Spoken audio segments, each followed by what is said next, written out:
Hello, everybody, and welcome back to Frederick Douglass Field here in downtown Newark, New Jersey. It's game 2 of this doubleheader. As the visiting Red Hawks of Montclair State University take on scores 3-1 as Montclair took the opener. And we are underway here in game number 2 in the circle. This afternoon, it's number 24, Jackie Lara. And it's 1-0. Now 1-1.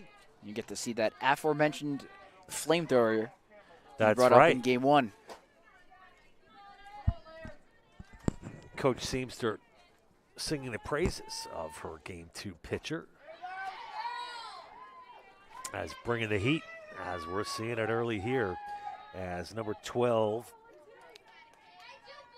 the leadoff hitter Amber Powers playing shortstop for the Red Hawks, goes to a 1-2 count and swing and a miss, strike 3. Powers down swinging for the first out of the ball game. As Jackie Lara gets off to a great start here for the Scarlet Raiders. It was a tough one in the opener. Scarlet Raiders losing 3-1 on a pitching change. Paige Maciello looked great through 5 innings. She was replaced in the 5th inning, in the 6th inning, I should say. And it was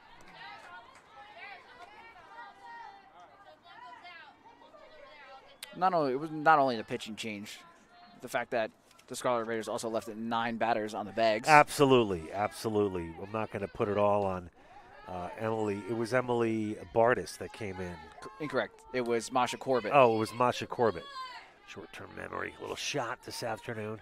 But, yeah, can't blame Masha Corbett entirely. But 3-1 runs were given up in that 6th inning.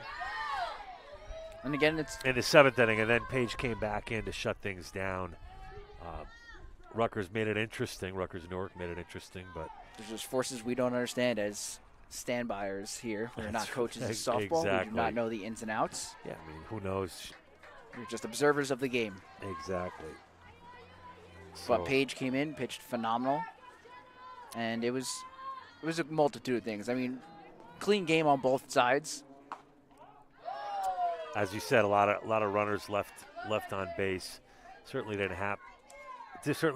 So the Scarlet Raiders fell to 0-3 with that opening game loss. Red Hawks improved to 2-1.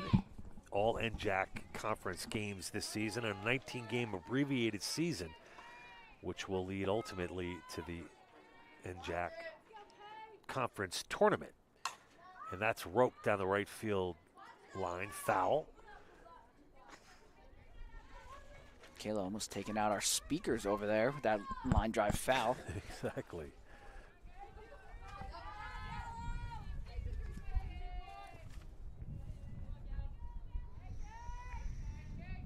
And it's the first baseman, Gallo, who lines the first baseman looking at turn 2. And it was a very close call at second. Umpire ruling the base runner number 11, Joanna Maluso, as being safe, but 2 away now in the top of the first, and it was a good-looking play by the first baseman for Rutgers-Newark.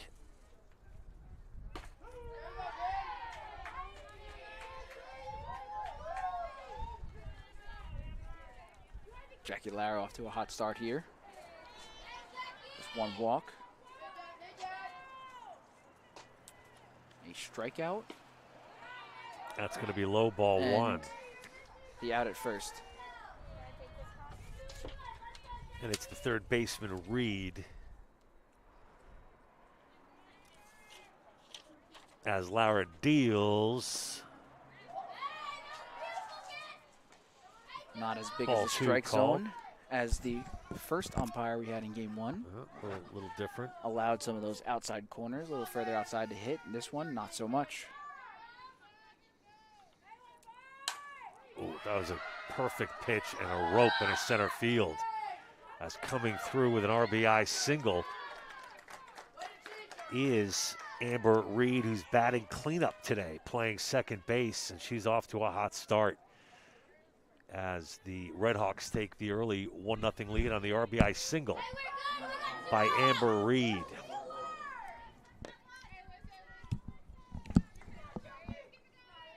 Still 2 outs as the number 5 hitter gets this one up in the air in a foul territory.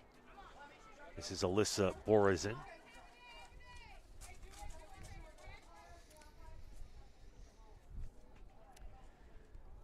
Borizin, a junior out of Mount Olive, New Jersey.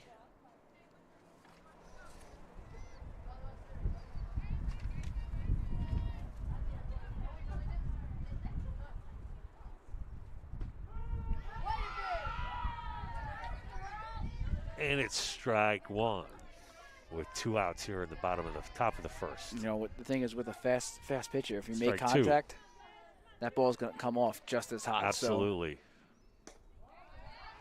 Low ball 1. 1-2 now to the 5 hitter Borizin.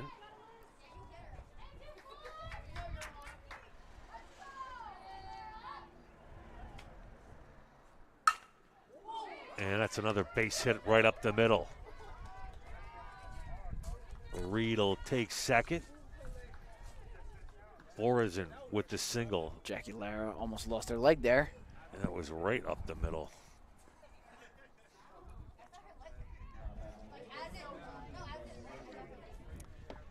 Now the number 6 hitter, Danielle Sibilio, the catcher for Montclair State University.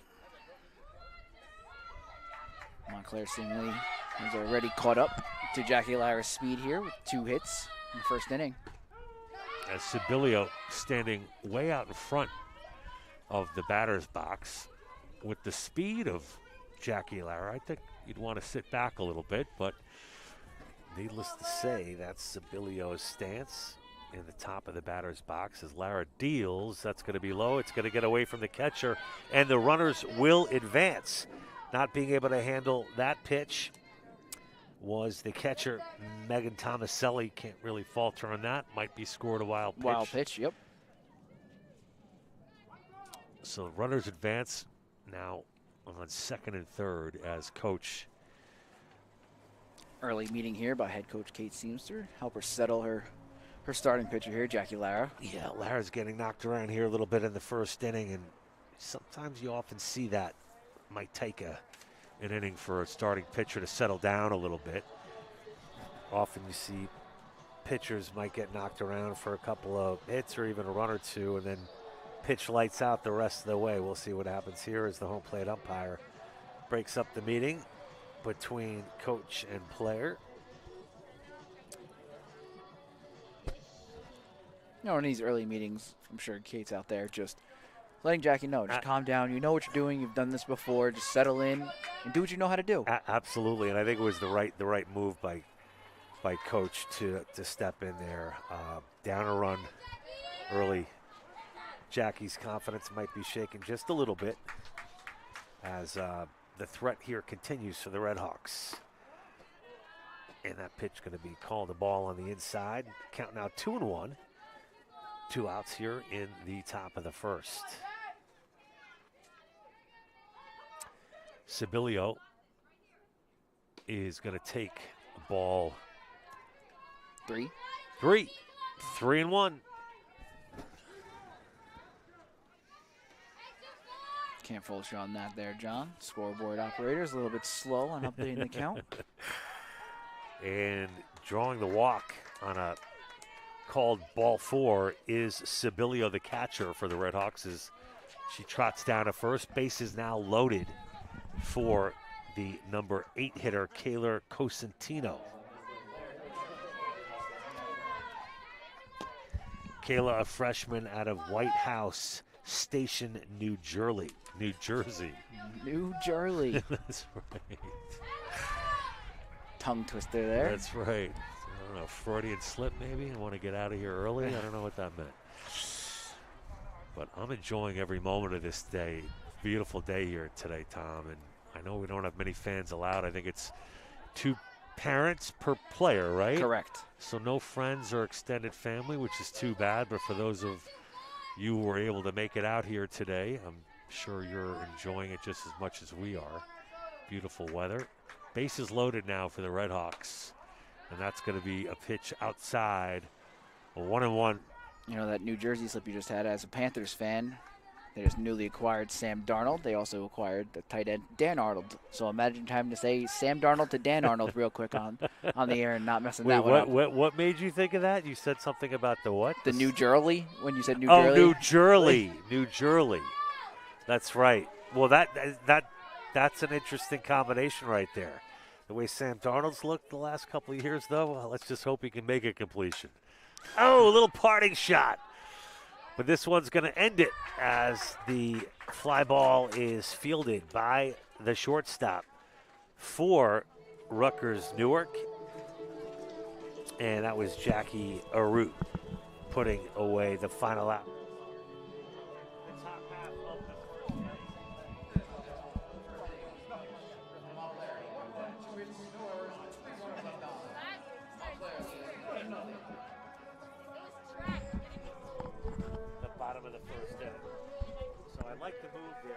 Coach Seamster coming out to calm her pitcher down and getting out of the jam was the starting pitcher, Jackie Lara, for Rutgers Newark. And look, it worked. Jackie Lara was able to find her spot, get the batter to hit the top of the bat, pop up to short, and the inning prevent from any more scores coming in. That's what you want your pitcher to do with the bases loaded like that. Just Absolutely. Get the easy out. And Lara came through for her team. So what do you think of here of the warming up starting pitcher for Montclair State? This is number 5, Kayla Valente. She's got a little something spicy on there. I saw a little spin, couple of spin pitches. Junior pitcher with some motion on them. So she's got the experience. We'll have to see coming up here. She's also going with sunglasses, Tom. Can't blame her after the 2 infield hits we saw earlier in game 1 where they just dropped into the sun. I mean, sun's setting behind us, though. Yeah. As you can see on your screen, the shade's starting to take over home plate and moving its way up to the pitching circle. And I see that every Montclair State position player is now wearing a visor. Help maybe combat the sun a little bit. So did you see that, Tom? All the position players with visors, which wasn't the case in game 1. Nope. Maybe to combat the sun. And we've got our first at-bat of the game, number 2, as our leadoff hitter, 22. Jackie Arute, number 22, shortstop. Let's hope she can carry over that momentum from game 1 where she ended with a pair of stand-up triples. Jackie Arute getting a good start.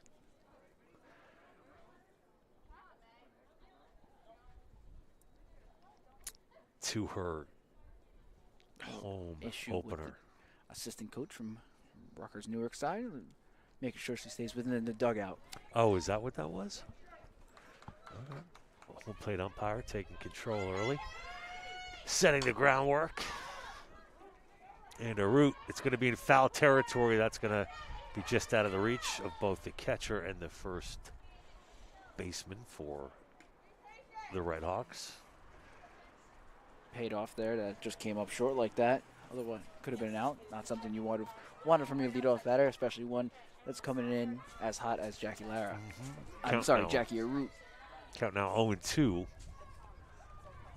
A lot of same names here on both teams. Yeah, a bunch of Jackies, a bunch of Kaylas. 3 Kaylas in this lineup for Montclair. 2 Jackies on the Scarlet Raiders.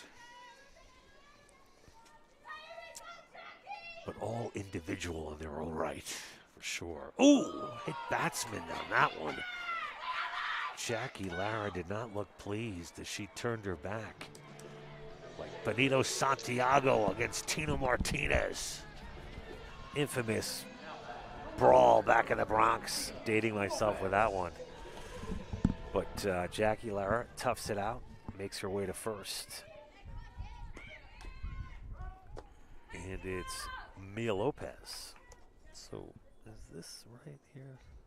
So we had Jackie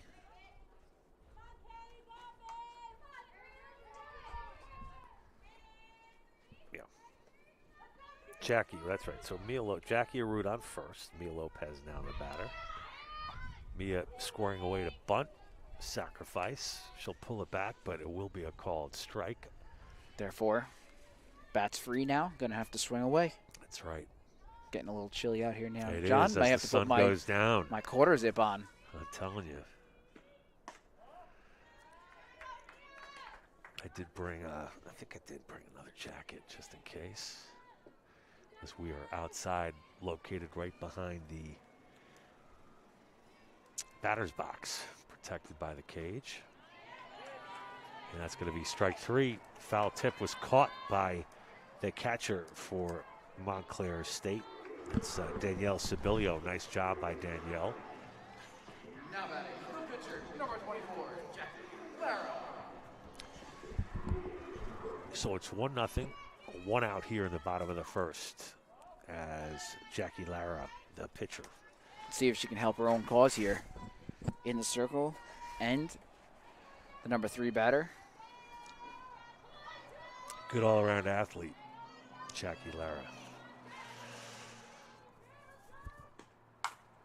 As she gets a hold of that one, but it's going to be an easy play for the shortstop, Amber Powers, for the second out of the inning.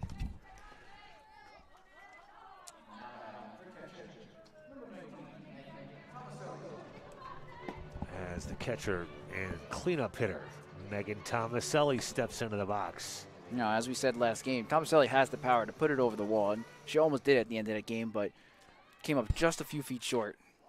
Have you seen any clean home runs here over the fence? Oh yeah, in my two seasons here. Last year, obviously, just 4 games, so not many. Right. And the season before that, I've seen a few go over the wall. I'm not sure the exact dimensions, but we'll get those for you. We got 215 to the corners. Oh, we do have the dimensions. Yep. Great. 215 to the corners. Okay. And like 240, 250 to center. Wow. Tomaselli, slow roller, and it jams up the second baseman, unable to make the play. Jackie Arute, great base running there, standing in front of the ball. Breaking it up. Blinding the second baseman. And there was nothing illegal about that, although they are having a discussion about it right now. Umpires are discussing if it's runner interference. It looked clean to me. I didn't see it hit Jackie, but did Jackie run into the second baseman? There was some contact with the base runner and the second baseman, but it appeared to be after. And there it is. They do call runner interference, and that will be the final out of the inning. That seemed like a little questionable to me, but we don't have the hindsight of replay right now. So at the end of 1 inning of play, Montclair State 1, Rutgers Newark 0 on the runner interference call. And we'll be back with the start of the second inning right after this.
And welcome back, everybody, to Raider Vision here live at Frederick Douglass Field in downtown Newark, New Jersey. Game number 2, women's softball.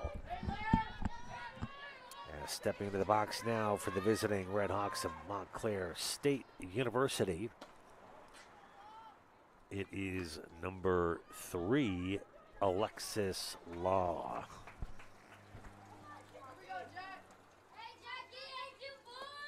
Alexis playing right field here in the second game of the doubleheader.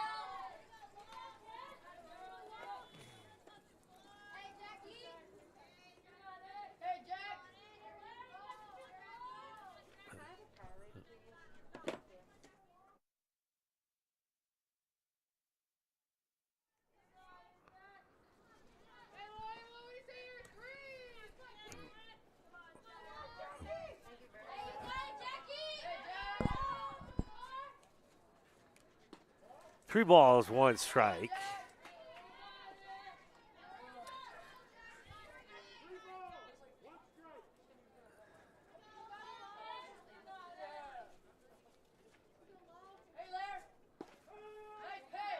Strike 2.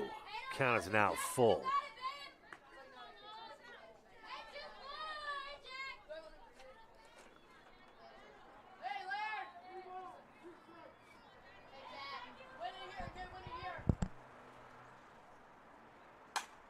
Ooh, right up the middle for a base hit.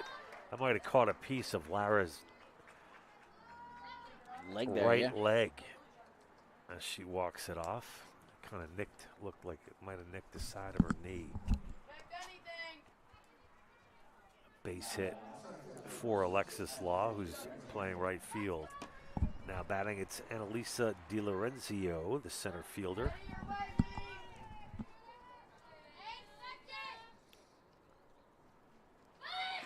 DiLorenzio squares around a bunt. If you've noticed, John, all 3 hits for Montclair have been right up the middle. I mean, scarily similar too. I mean, right through almost the legs of our pitcher, starting pitcher for game number 2. Oh, great play by the catcher for Rutgers Newark, Megan Tomaselli.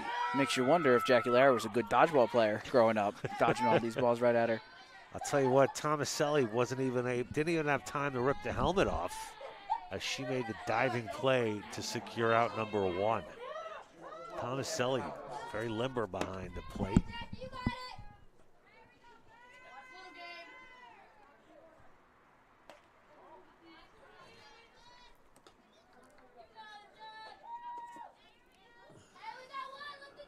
Want to know the count.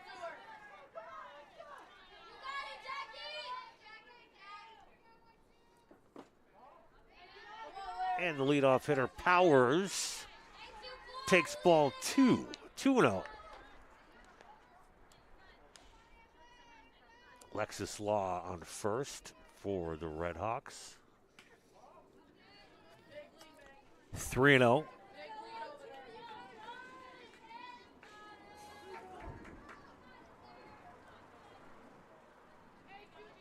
Tight strike zone here in game 2.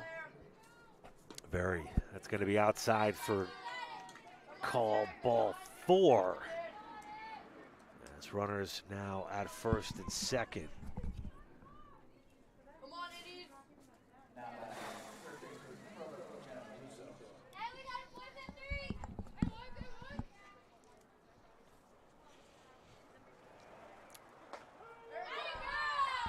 Maluso takes call, strike 1. The number 2 hitter, Joanna Maluso, playing third base in game number 2.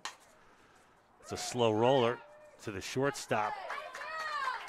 Nice quick play for the force out at third, turned by the shortstop for Rutgers Newark, Jackie Arute. She made the toss to Emily Bardis. Good looking play by Jackie for the second out of the inning. And now batting, it's number 23, Kaylee Gallo. Gallo tomahawks that one out of reach, down the line, foul.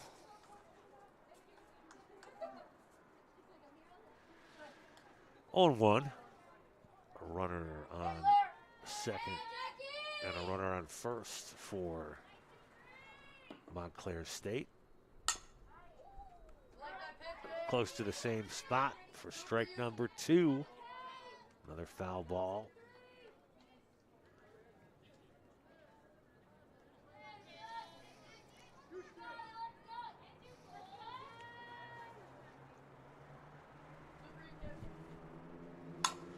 Gallo straightens that one out, and it's a shot past the second baseman. 1 run scores.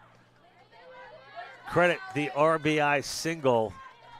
No RBI and an error. Oh, it's an error. That was such a shot. I thought they might give her a hit, but I was wrong. So, error.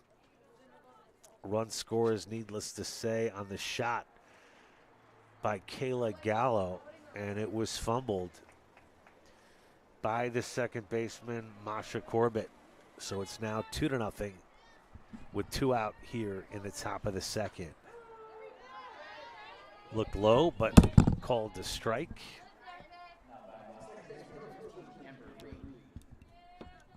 Amber Reed with a big hit last inning to get the Redhawks on the board. That's going to be low, evening the count at 1-1. 2 outs here in the top of the second. Runners on the corners. Redhawks 2-0 lead. Reed with an RBI single last inning. She'll take outside. 2-1.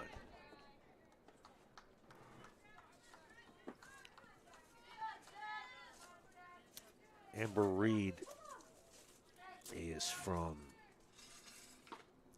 Verona, New Jersey, a sophomore. Count now even at 2.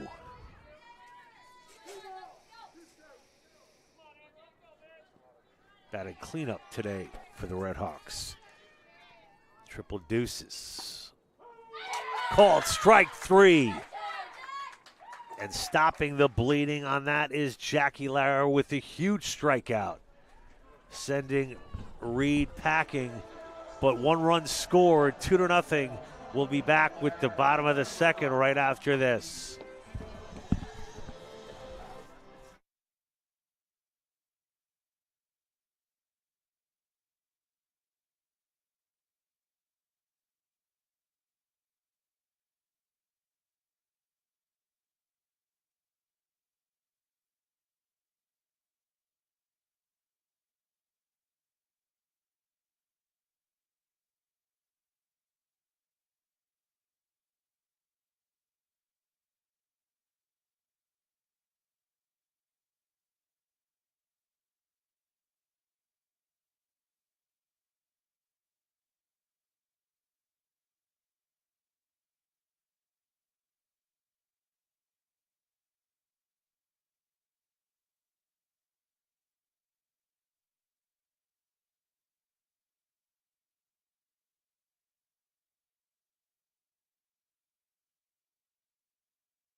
And Michelle McMillan steps out of the box for the Scarlet Raiders. Michelle batting 5th today as she bangs one over the right fielder's head, rounding second base, heading for third. She'll be in with a stand-up triple. Michelle McMillan getting the Scarlet Raiders in a scoring position on the first at-bat here in the bottom of the second inning. Some deceiving power coming out of Michelle McMillan. Now batting, the second baseman, number 4, Masha Corbett. Michelle McMillan, just 5'4" from Randolph, New Jersey, a sophomore, with a nice piece of hitting there. Another stand-up triple, 2 triples last game for the Scarlet Raiders. With the wheels she was showing off there, it makes you wonder if she could have acquired I was the inside the park home thinking run. the same thing. It wouldn't have surprised me if she'd gone for it.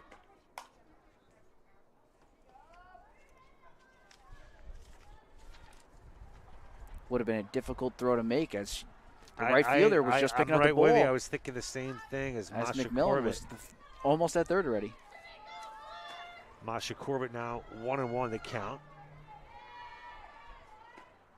And Valente deals strike 2.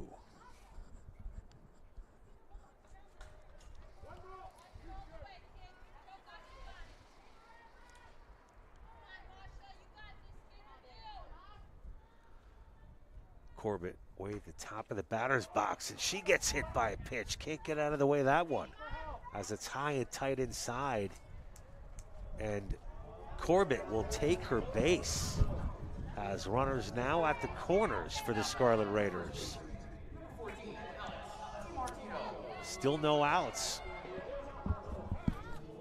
as the Scarlet Raiders are threatening here in the bottom of the second.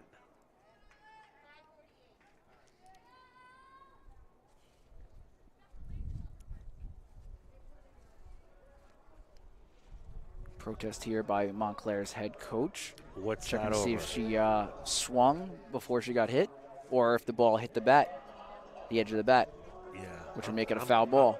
I'm going to say that she's not going to win this one. It's based on what I saw here, but Hit her wrist, the umpire saying. yeah.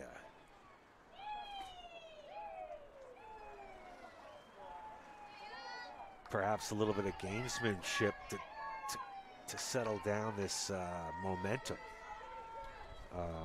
There, we got runners on the corners here, no outs. Anita Kubica unsuccessful with that challenge, or the what would you call it, Tom? A little protest. Protest, is that what it is? Okay. So needless to say, runners at the corner, still in no outs. 0-1 the count to Alex DiMartino, as Corbett was hit by the pitch and she's on first. That's going to be outside. Straddling third base is number 2, Michelle McMillan. So the Scarlet Raiders threatening here in this second inning. An off-speed pitch swung on and missed by DiMartino. Scarlet Raiders down 2 here in game 2 of this afternoon's doubleheader at Frederick Douglass Field. Scarlet Raiders losing the first game by a score of 3-1. That's going to be inside. Ball 2. Maybe getting a little shaky with the control is Kayla Volante, number 5, the pitcher for Montclair State. It's now ball 2. It's a great eye there by 2-2. DiMartino. Didn't chase that outside pitch. Kayla Volante, a junior, 5'3" tall, out of Cranberry, New Jersey.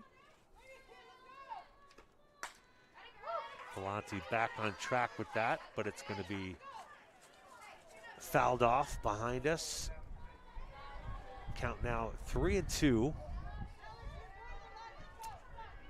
As the Red Hawks up 2-0 in the second inning.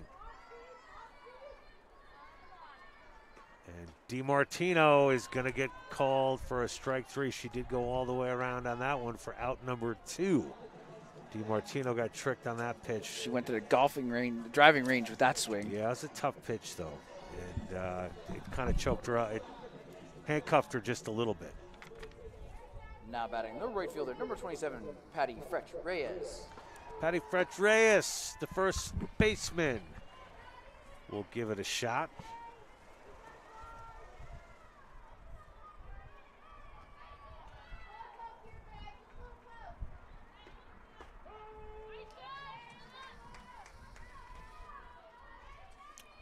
Runners on the corners.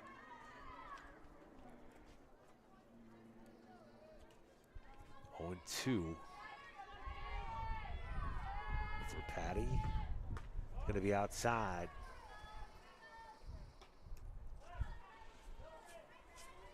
One ball, 2 strikes. With just 1 out on the board, I would have thought about laying down a bunt here, seeing if you can get ahead, or just go for the steal. Just go. And that's going to be a grounder to the third baseman. Either way, same result. Good scoop at first base for Montclair State. It was Kayla Gallo digging that one out, bailing out her third baseman with a nice play at first for the second out of the inning. So runners now at second Now and batting third for the third baseman, number 12, for Emily the Scarlet Bordas. Raiders as Emily Bardis now batting. Takes called strike one. Now you got 2 batters in scoring position. You got to think after game 1, Emily's got to step up here. Yeah, she tries to slap one out to left. It's going to be in foul territory. Count remains 0-2 with 2 out here in the bottom of the second. Bardis looking to rebound, like you said, Tom, from a couple of opportunities that were missed in the first game.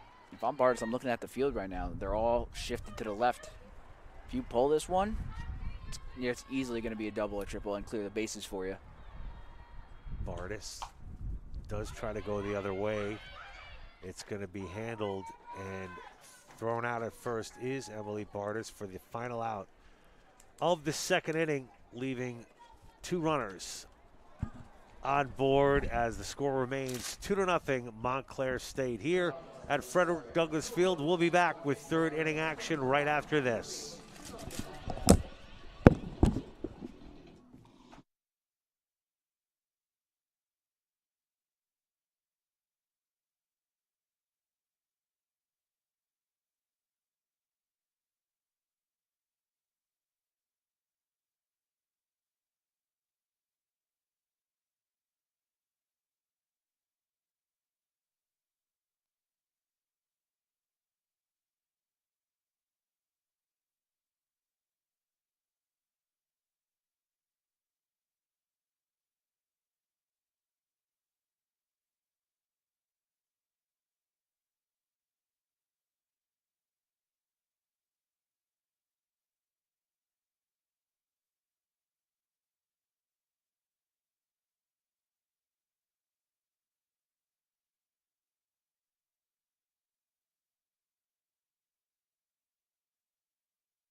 And welcome back to Frederick Douglass Field. We are in the top of the third inning and chopping one into foul territory for Montclair State is number 2, Alyssa Borizin, the left fielder. Borzin hitting our light pole there and almost landing on DiMartino's head. Absolutely. We should maybe, I don't know, have some special giveaway for every time you hit the light pole. Maybe a fruit basket, Tom. It's I don't a know, difficult something. feat. Chopping away at that one again is Borizin in the hole now at 0-2. Just an update on everybody wondering at home. Not that anybody is probably wondering, but the jacket is on. It is Jacket dropped is officially on as the cold sun's enough. going down. Jackie Lara looking good here with the, let's see here, where is Borizin is batting 1, 2, 3, the fifth. Oh, Borizin batting 5th here in the second game. And Lara, ooh, strike 3. Beautiful pitch by Jackie Lara. Looking good after giving up a few in the last inning as she sends Borizin Now packing. batting the catcher, number 22. Now the catcher, Danielle Sibilio.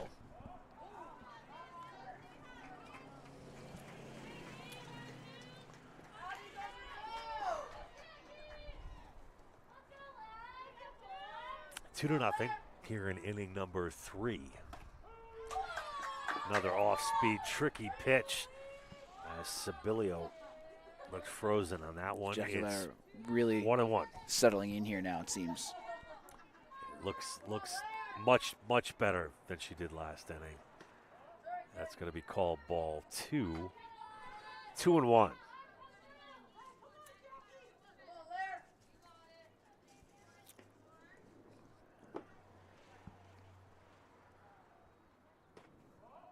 Sibilio patient at the plate. And it's going to be called ball 3. 3-1 now to Sibilio. As Jackie Lara takes the sign, deals. Ball 4. Sibilio takes her base.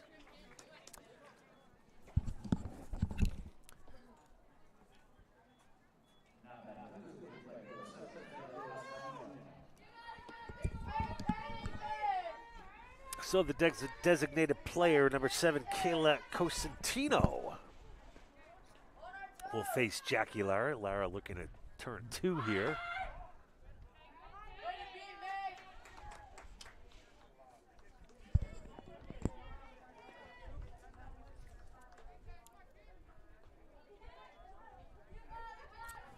One ball, no strikes. Cosentino will take that for ball 2.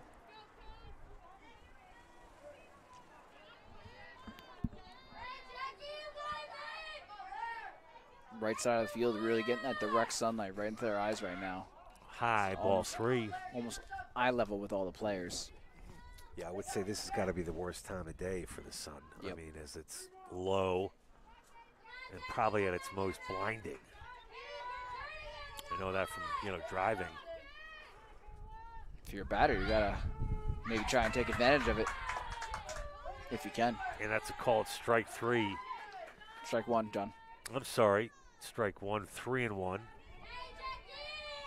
Constantino didn't like that call. She gets back into the box. And that's poked down the left field line, but just foul. Lara doing a great job here of battling back into this count. Count now 3-2. Full. 1 out. Runner at first. Here in the 3rd inning. Redhawks up 2-0. And Jackie Lara deals. And it'll be another foul ball. Kayla Constantino hanging in there.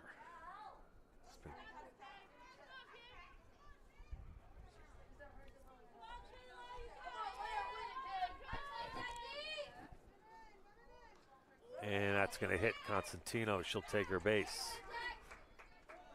The longer a pitch count goes in a hitter-pitcher battle, do you think the advantage is more pressure on the pitcher or the hitter? Definitely more pressure on the pitcher. She's the one that has to put it in the correct spot. I hear you.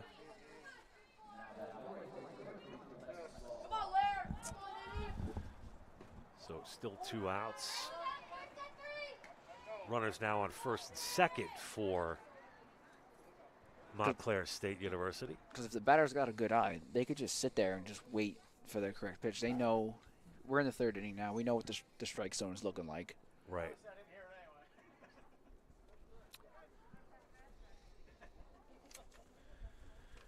Anita Kubica is talking things over with number 3 for Montclair State, Alexis Law. Runners on 1st and 2nd.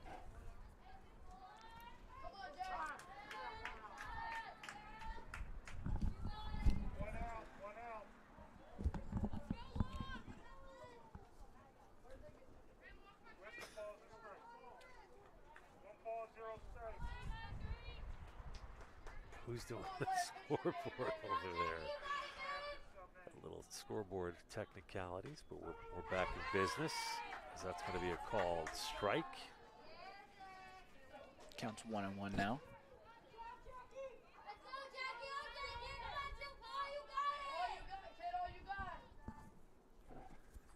Lara low, ball 2.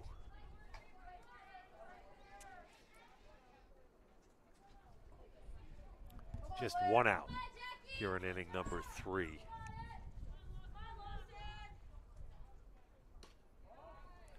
Now 3-1.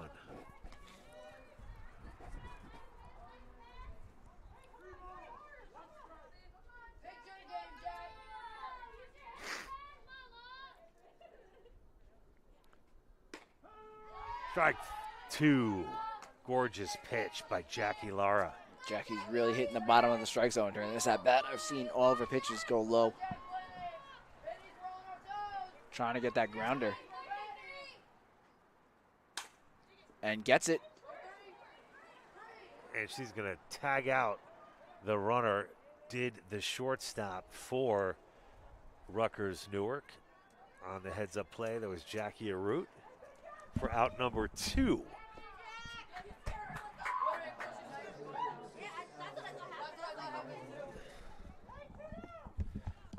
Looked like a little confusion on the base running there by Montclair. Girl didn't know there was anybody behind her and just froze when she realized that Jackie Arute had grounded the ball cleanly. So we're 2 outs now in the top of the 3rd. Runners still at first and second.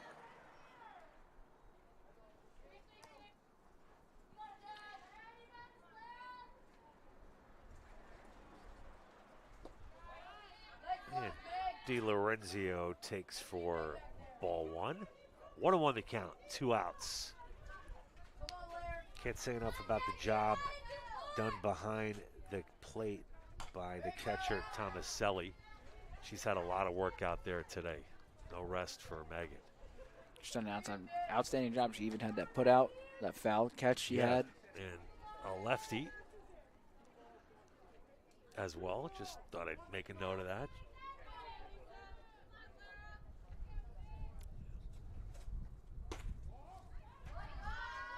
See, you don't often see too many left-handed catchers. Very true. First baseman, yeah. Not in the case today at first, but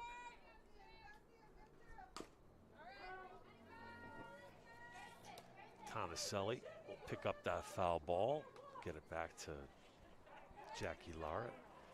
Count now full at 3-2, 2 out. Big pitch coming up here, Tom.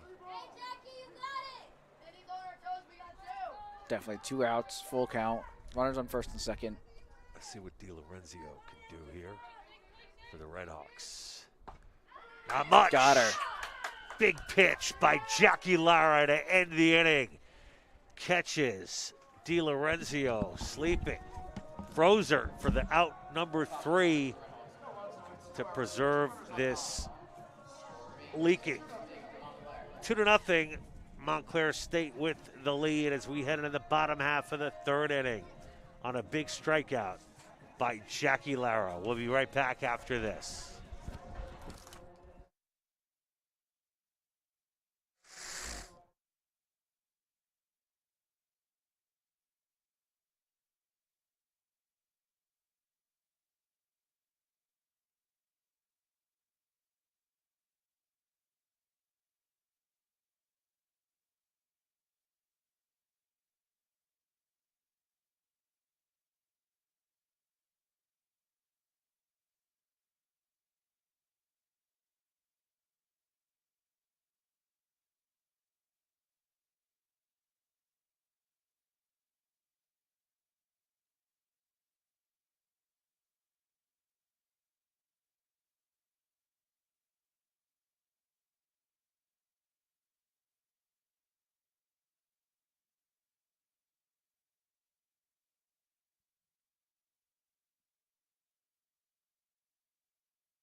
Back here live. Frederick Douglass Field, Newark, New Jersey, 2-0. Redhawks from Montclair State University lead. Rutgers, Newark, Scarlet Raiders. Jackie Arute now at bat for Rutgers, Newark. I don't know about that one there, John. That one looked like it was in her batter box, called strike. Mm-hmm.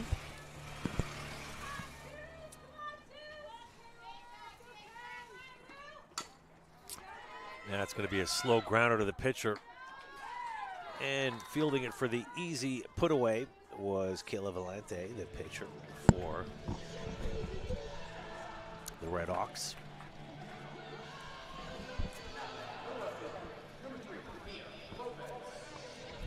Mia Lopez now, the batter for the Scarlet Raiders.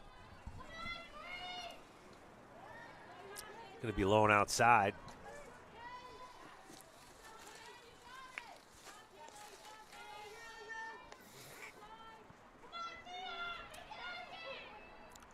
Lopez with an easy stance. Fluid hitter. And she grounds out to the shortstop for out number 2. Making the play, Amber Powers. Playing a smooth shortstop.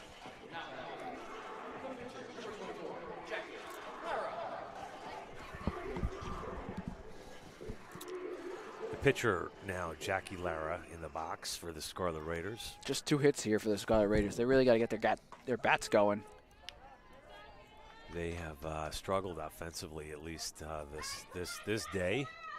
They were able to come up with 7 big runs and a comeback against William Patterson that fell short in the opening weekend of the season on the road. Just 1 run since then, though, John. And then shut out in game 2, right, Tom, against William Patterson? Correct.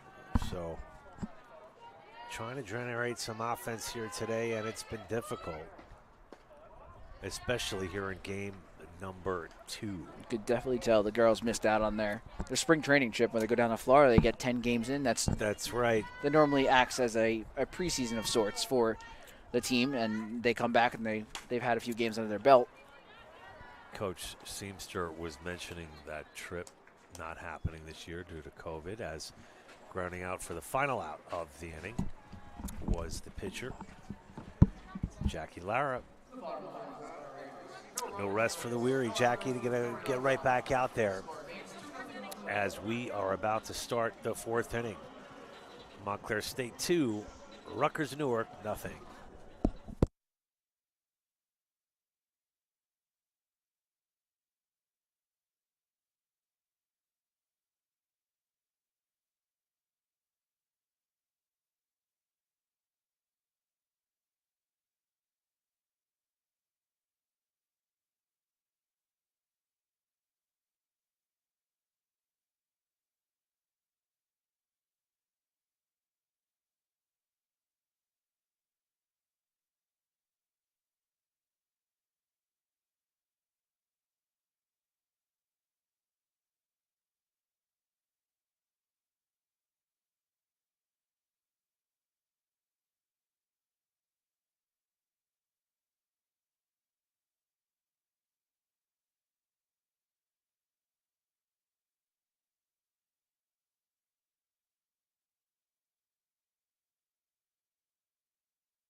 Amber Powers now to lead things off. Top of the order for Montclair State here in the top of the 4th inning. And Jackie Lara gets it in there for a called strike 1. Lara ending the inning with the last at bat, a ground out. She gets right back at it in the circle for the Scarlet Raiders. 1-1 now the count to Amber Powers. Leadoff hitter playing shortstop today for the Redhawks. Good cut by Powers. It'd be a foul ball. A 1-2. The lights have officially come on here for Frederick Douglass Field. Where is the light station, Tom? There's the box over there. Oh, I see. Who's been tasked with that? Our illustrious building manager, Leonard Hewley. Okay. Longtime friend. Great man. And do they have in these buildings? Are there bathroom facilities? There are. Okay, okay. For both players and fans? Not for fans, no. Okay, I gotcha. Fans must go to the Golden Dome. Did you across make the up? street. Did you make up any other? Were there any other COVID protocols put into place with field security and the like? Just in terms of proximity and accessibility and stuff like that. Well, the players have all been spread out 6 feet. We've made the benches longer and safer so everybody can sit within Oh, okay. the recommended guidelines. Okay. Sharp grounder to the second baseman, handled by Masha Corbett for the putout.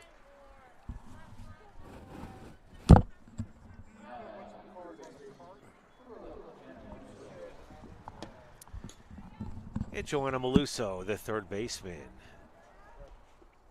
will step in to face Jackie Lara with 1 away here in the top of the 4th inning. Scarlet Raiders down by 2 here at the home opener, game 2 of this doubleheader in the NJAC. Women's softball officially underway. Spring has sprung here in Newark. Let's hope it's here to stay, John. I'm not a fan of cold weather. At this stage, we're enjoying around 70 or nearly 7 degrees. 70 degrees today, somewhere in that neighborhood. So we're getting there. 0-1. Lara deals. Swung on, check swing. Going to go right back to the second baseman for the second putout of the inning for Masha Corbett. 2-way now here in the top of the 4th. As Lara has settled down and is pitching very well as number 23, Kayla Gallo, the first baseman, takes ball 1. Lara just needs her team's bats to get going. Yeah, she's doing her job. Although Montclair haven't really had their bats going, but have capitalized with the players in scoring position. Montclair just three hits in this game, but a highly efficient 2 runs. Lara. And a golf swing. Oh, what a grab by the center fielder for the defensive gem of the afternoon and the final out of the inning. A gorgeous catch by number 14, Alex DiMartino, for the final out of the top of the 4th inning.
And we're back here at Frederick Douglass Field. Correction on that play. Gorgeous catch at center field by number 2, Michelle McMillan. I incorrectly said it was Alex DiMartino. My bad. Defensive play of the game for sure. That was a gorgeous play by number 2, center fielder Michelle McMillan, to put an end to the top of the 4th inning. We're here in the bottom of the 4th as the catcher for the Scarlet Raiders grounds out. That was Megan Tomaselli for out number 1.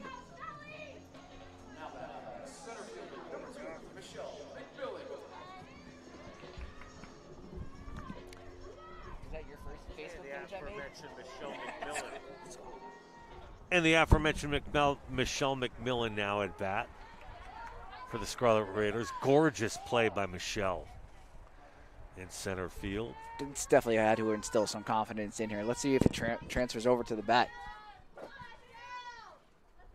Good looking stance out of Michelle as she takes a healthy cut, fouls it back for strike number 2. Score remains 2-0. Both games today very close. Pair of runs separating each. And that's going to be scooped up nicely by the third baseman for Montclair State, Joanna Maluso, with the put away. Now batting, second baseman, number 4, Masha Corbett.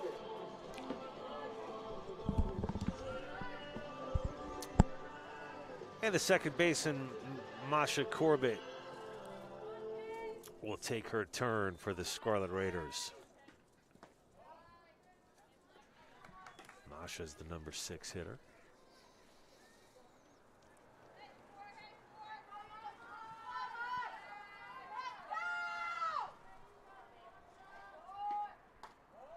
Inside.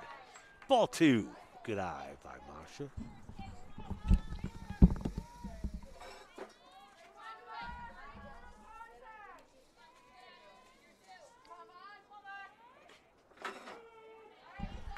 Strike. 2-1.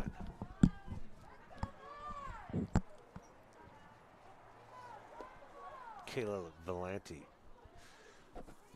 No runs given up to just how many hits, Tom, for Rutgers Newark here? Just in game 2 2? hits. Just 2 hits. For Rutgers. 1 error for the Scarlet Raiders. It's been issued to your current batter, Masha Corbett.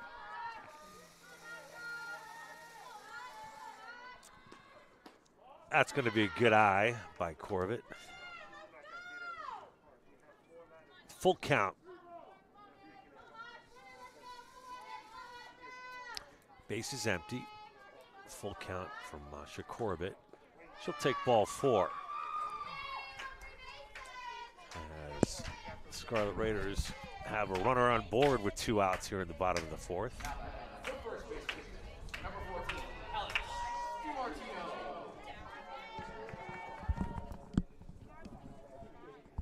And it's Alex DiMartino, first baseman for the Scarlet Raiders, takes ball 1.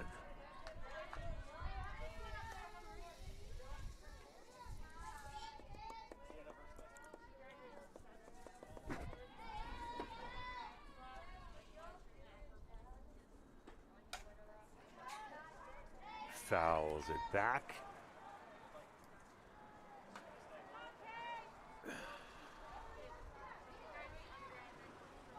A 1-1, 2 outs.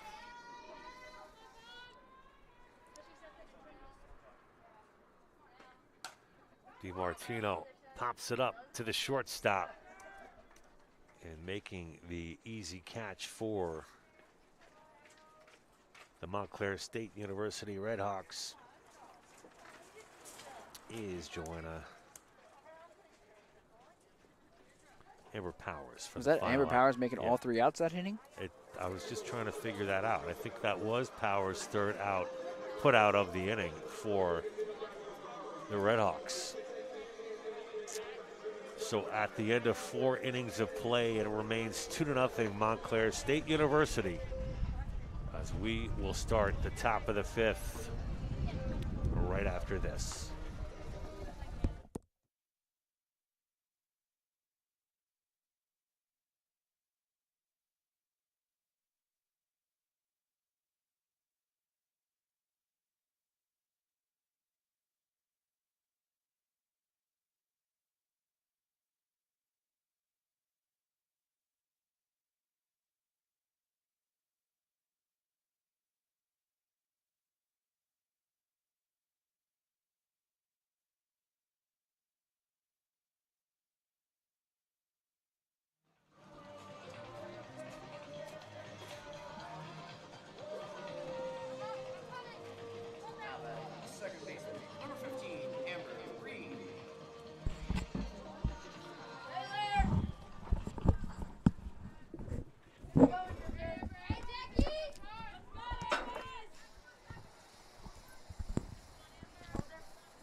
Amber Reed with an RBI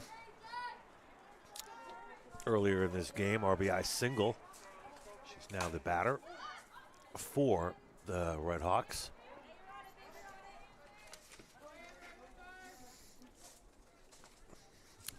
Batting cleanup is the second baseman, Reed.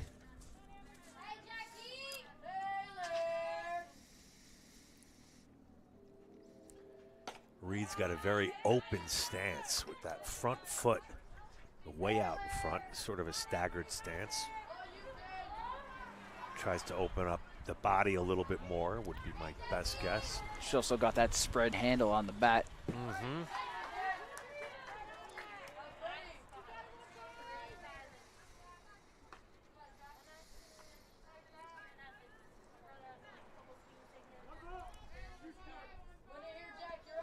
Reed steps back in. 2-2 the count. Full count. 3-2. 2-2 the count. 2-2. Getting a little ahead of yourself there, John. That's right. I thought it said 3-2. Did they switch it up on me? I don't know. I should be keeping track anyway. See. And it's strike 3. Big strikeout for Jackie Lara, taking down the cleanup hitter for the Red Hawks.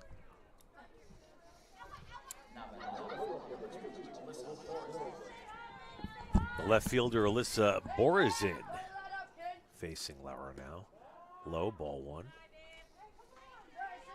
Jackie Lara nearing the century mark with 91 pitches currently. Wow. 47 strikes. Ooh, man, straight back. That's the fourth one right at her. I mean, I think I saw the hair fly up in the air. That was so close. Good reaction time. A lot of power on that hit, on that single by number 2, Alyssa Borizin.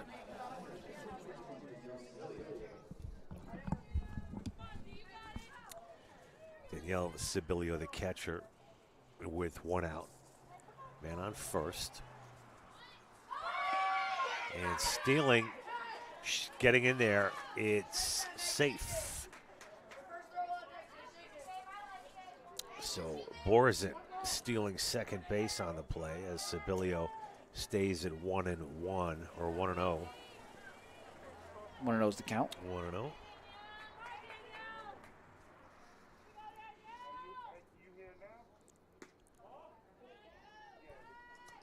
Not a bad throw from our catcher, Megan Tomaselli, but not in time.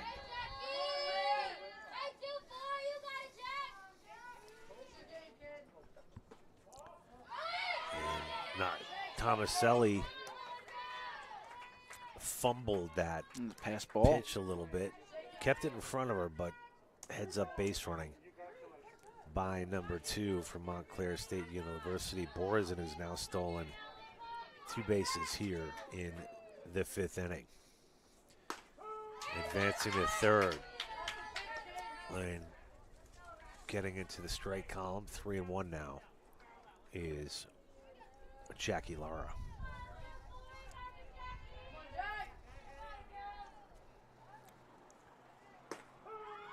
Strike 2.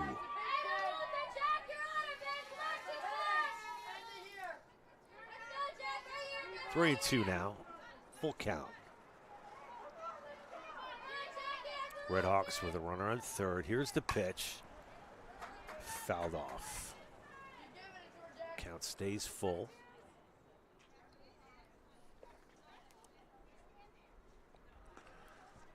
Any other volleyball news, Tom? I know the Scarlet Raiders were heading down to Virginia over the weekend. Yep, they left around 3 o'clock today. I'm sorry. Yesterday or the day before? No, they left today. Oh, they left today? Yep. Okay. Strike 3, but it's bobbled by the catcher, Tomaselli, and a heads-up play by the first baseman to get the streaking runner out at the plate. That was number 2 called out at the plate for Montclair State, Alyssa Borizin, who had stolen second and then third and tried to get away with taking home but she is gunned down by the first baseman for Rutgers Newark, Alex DiMartino. Heads up played by DiMartino to end the inning and keep the score 2-0 as the Scarlet Raiders will get their licks here in the bottom of the fifth coming right up.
So, Tom, a heads-up play by DiMartino for the final out of the inning.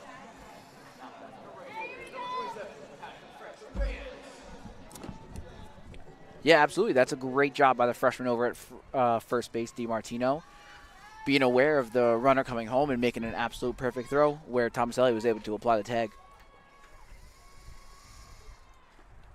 And you had mentioned that men's volleyball is heading down to Virginia. What is that? The CVC tournament, Tom? That is, yes, that is the CVC, which stands for Continental Volleyball Conference. All right. That is the only sport we have that does not participate in the NJAC, and that is because the NJAC does not have enough men's volleyball teams to support a conference. Gotcha. Grounding out for the Scarlet Raiders was Patty Freck-Reyes, the first baseman. What position is Patty playing? Right field. Right field. Okay.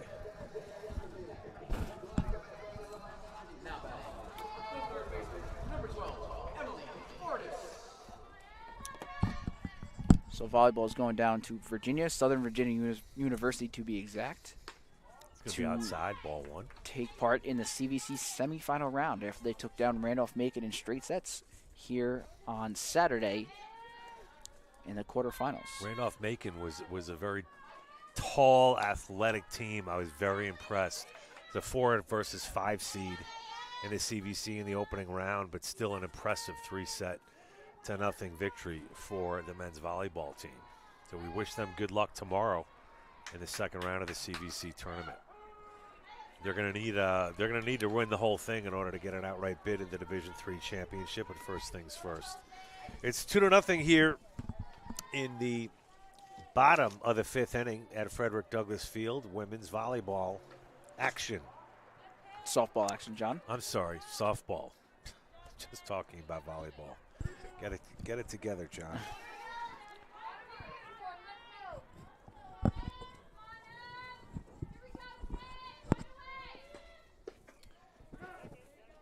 Check swing, but goes past the dish. It went past the dish for a called strike 2.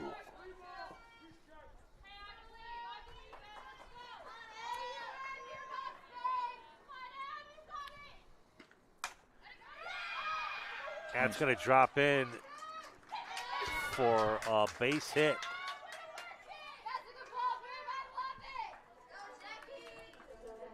Seeing eye base hit for Patty Freck-Reyes, the right fielder. Now batting, the shortstop, number 22, Jackie Arute. Jackie Arute now at bat for the Scarlet Raiders. Jackie, the leadoff hitter, playing shortstop. Right down the middle for a called strike 1. We were talking about how Jackie Lara's just at the century mark. Yeah. Well, Valente's only at 64 pitches. Interesting. And looking at turn 2, and beautifully executed double play by the Redhawks from Montclair State Gets them out of the University. inning. That was started by the second baseman, Amber Reed. Flipping to the shortstop, Amber Powers. Amber to Kayla for the 4-6-3. Tom, would that be a 4-6-3 double play? That would be a 4-6-3 double play. There Well you done, go. John. Okay, 4-6-3 double play. Excellent job and execution by the Red Hawks from the Scarlet Raiders. As I look to try to get excellent, maybe one day, in my execution here with softball. But it's a work in progress, Tom, and I appreciate the opportunity here to be out here today with you guys. Appreciate you being here. Newark, of course.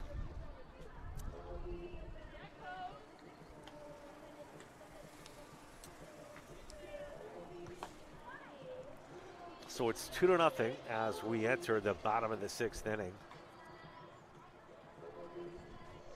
Final score of game 1, 3-1. And settling down quite nicely for the Scarlet Raiders is their game 2 starting pitcher, Jackie Lara, who remains in the ball game.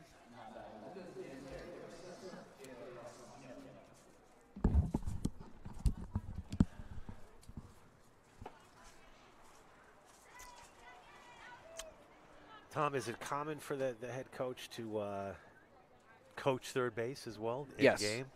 absolutely. I've seen that both coaches have been doing that.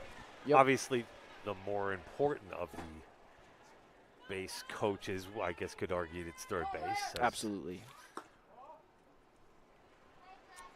Stopping and starting and stopping runners from scoring, etc. And with that pitch, Jackie Lara hits the century mark, just like my car did a few days ago. Are Hitting you up to 100,000 miles? 100,000 miles on my 2008 Infiniti. Wow, Tom. Yeah. Not a lot of driving in 12 years, 13 years. Yeah, but still, it's held up well, it looks like. Oh, yeah. Promised myself when I bought it, I'd drive it into the ground, and I'm doing just that. Getting your money's worth. Yes. I like it. All right, 2-0. Jackie Lara. It's now 2-1, the count. No out, space is clear. Pitch fouled off. That's Kayla Constantino now even at 2 balls, 2 strikes.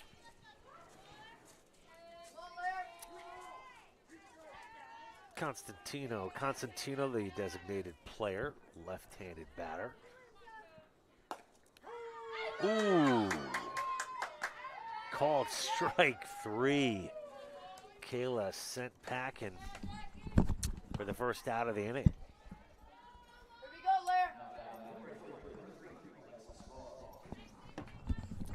And the right fielder, Alexis Law. That last pitch of the strikeout did look outside, but you It know did. what? It did We look will take outside. it. I will take that for us every day of the week. Who am I to question the home plate umpire? We do have a pretty good view from. I was going to say, behind John, the you plate. might as well be the secondary umpire right behind home plate. Listen, maybe institute a little announcer replay rule. Leave it up to me.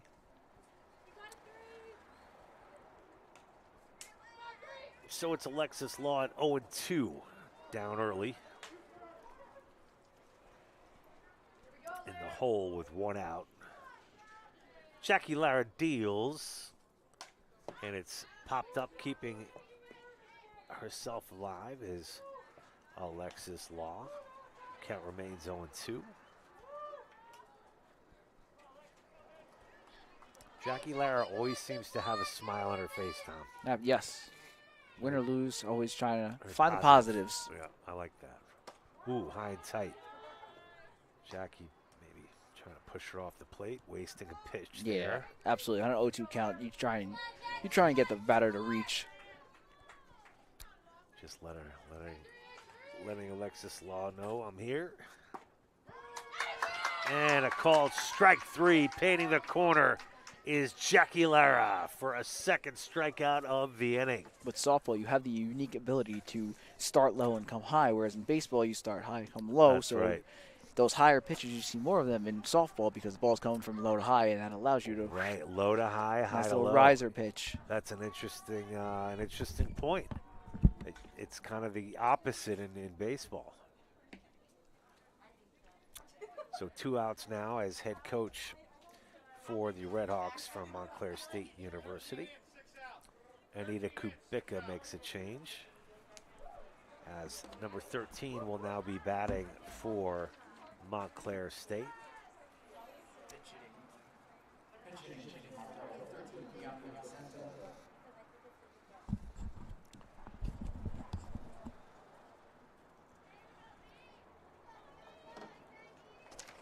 So it's Bianca DeSanto pinch hitting.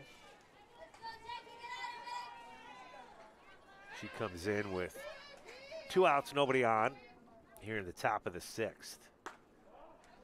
Ball's going to be outside, as Jackie Lara has looked very good here in inning number 6.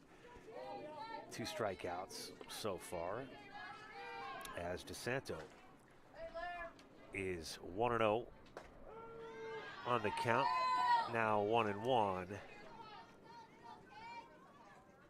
to Bianca DeSanto.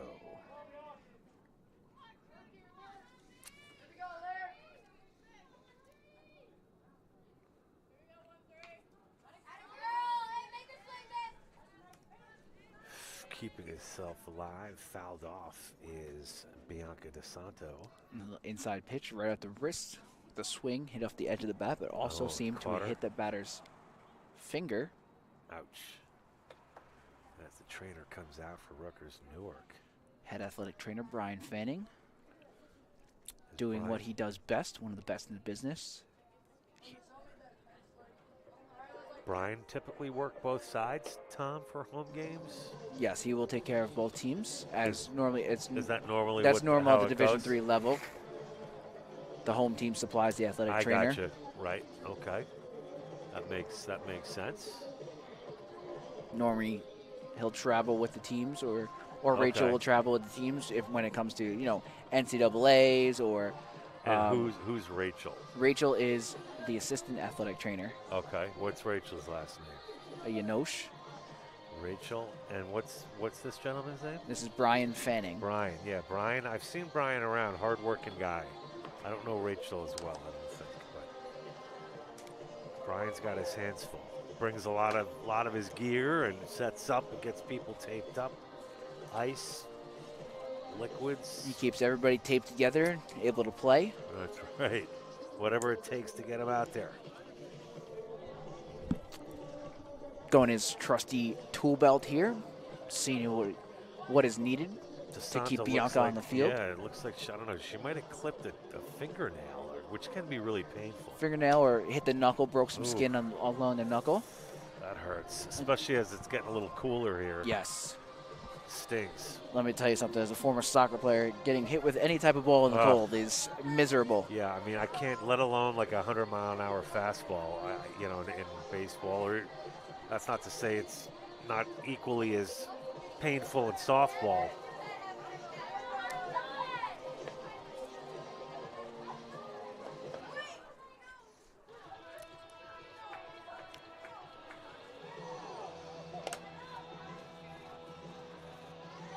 Rachel texting in, thanking us for the shout out. Anytime, Rachel. Oh, nice. Where is Rachel? Is she home?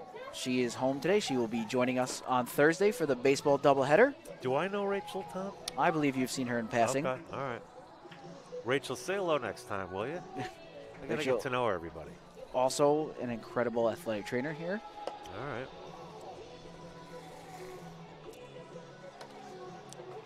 Rachel, it was me that asked for your full name, so I'm already looking out. That's all I gotta say. A little airtime.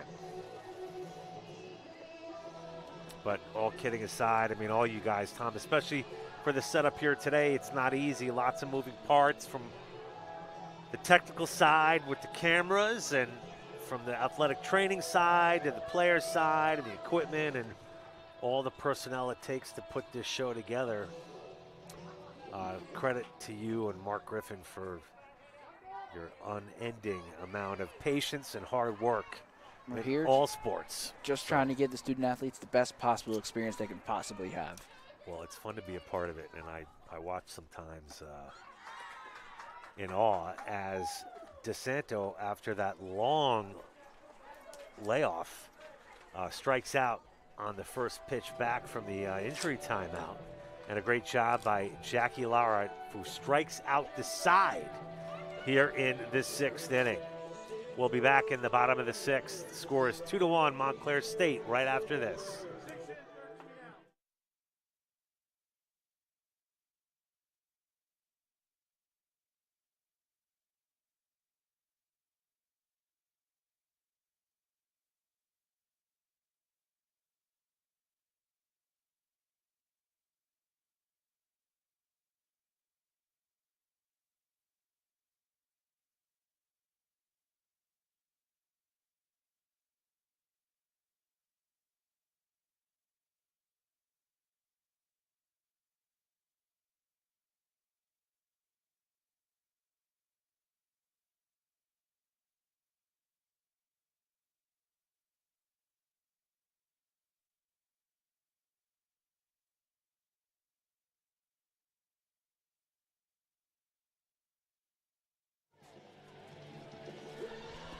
And we're back here live at Frederick Douglass Field in downtown Newark, New Jersey. The Red Hawks of Montclair State University holding a 2-0 lead over the Scarlet Raiders of Rutgers Newark.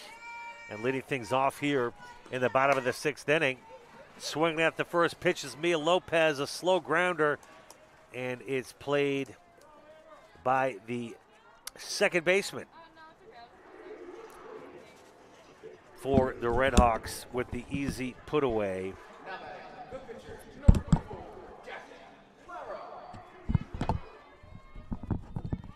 That was Amber Reed making the play at second. So Lopez down after one pitch.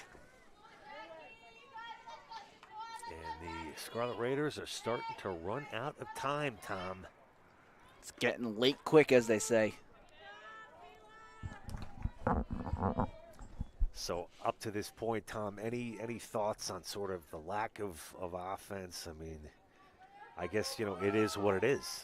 They've faced a couple of real good pitchers here this afternoon. Yeah, I can't take anything away from Montclair State and the performance that they've put on here today from a pitching point of view. Yeah, absolutely. I just think the Scarlet Raiders need to get some experience under their belt. Once they get their bats going, they see a few more pitchers, I think they'll be fine. Because right now, their fielding has been good in today's doubleheader. The pitching has been there. It's just the silence of the bats is what the issue has been, and the leaving the runners on bases, too many people. Yeah, and it would be nice to see them get onto the win column this season. I know it's early, but it's always nice to get that first one out of the way.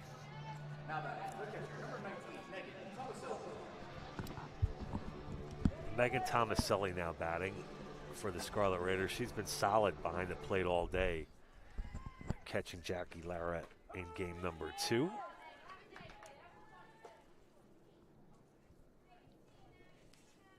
As there are 2 away here in the bottom of the 6th. And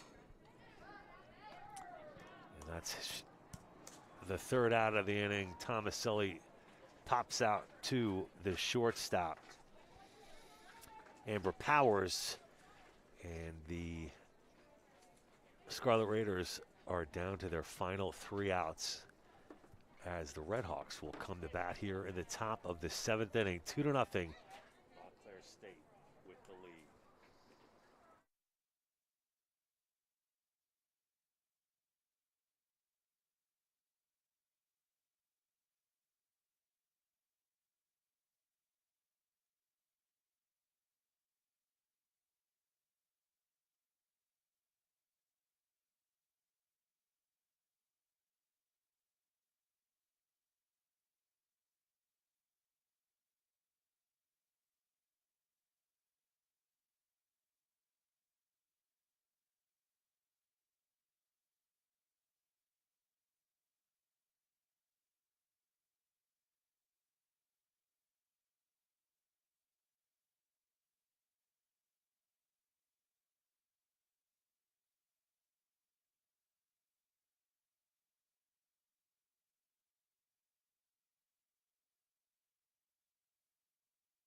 And we are back here at Frederick Douglass Field in Newark, New Jersey, as the visiting Redhawks from Montclair State University hold on to a 2-0 lead here as we are about to get the top of the 7th underway.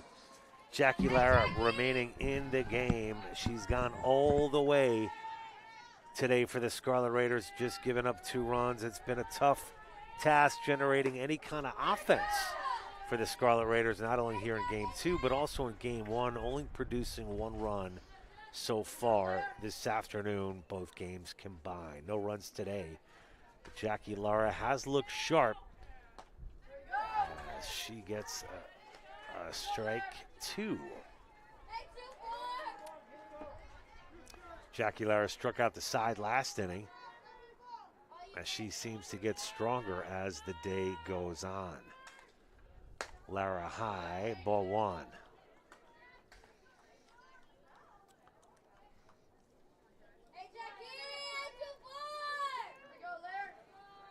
And the leadoff hitter, Amber Powers, with a 1-2 count. Swings away, foul. Count remains 1-2. Here in the 7th inning.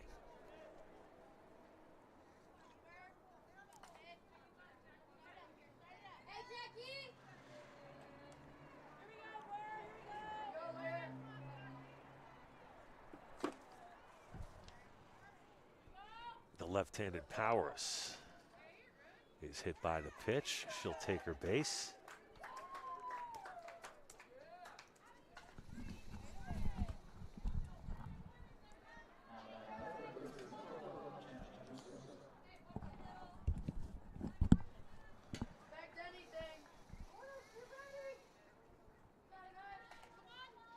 Let's see if we see any trickery here from Montclair with a sack bunt or steal. And I think they were going for the sack bunt there. Squaring away to bunt was number 11, Joanna Maluso, the 3rd baseman. But fouls it out of play.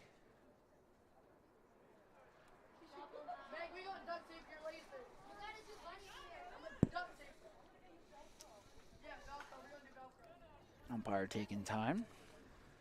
Clear off home plate. As Megan Tomaselli gets to work on one of her cleats. Teammates cracking a joke. I think this is the 2nd or 3rd time she's had a tire shoot today. They're telling her she's going to get her Velcro. She's done a terrific job all afternoon. Has the catcher for Rutgers Newark, Megan Tomaselli. And catching her on the inside part of the bat is Lara. And wandering out at the short center was the shortstop, Jackie Arute, making the catch for the first out of the inning.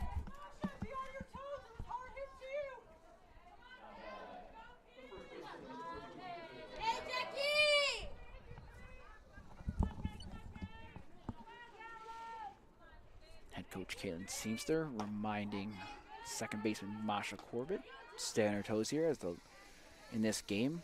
Kayla hit a hard hit grounder right at her, resulting in the lone error of the game. That's a good reminder by coach. As Amanda Powers steps off of first base for the Redhawks. Count now 2-0 for Maluso, the 3rd baseman for the Redhawks.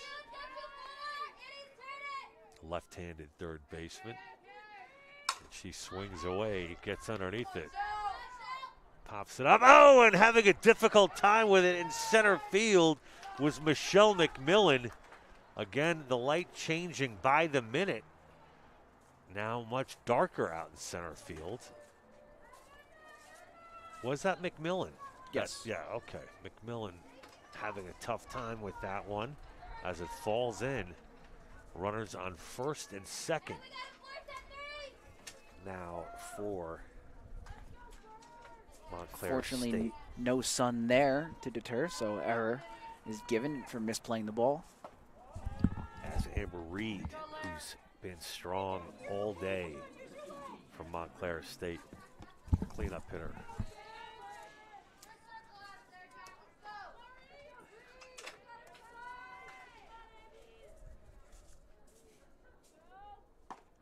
That's going to be outside, ball 2.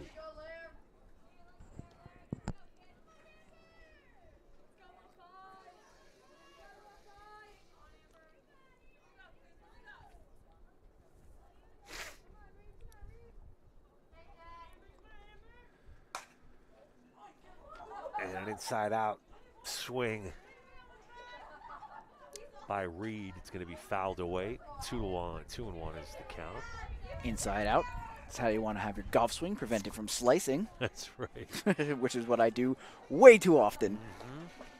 See too many of my balls go right and just disappear into the ether. Hey, how did that happen? Had it lined up perfectly. Such a frustrating game. That's what I try and tell myself all the time. Big wide stance by Reed.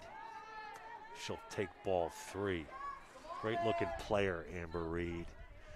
She's had a great day today for the Red Hawks.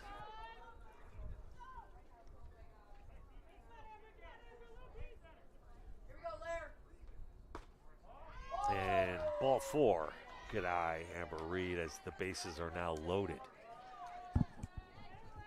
For Montclair State University, Jackie Lara running into a bit of trouble here in the 7th inning.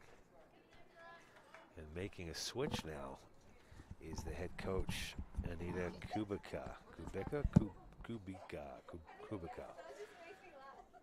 as a pinch runner will come in for Montclair State University.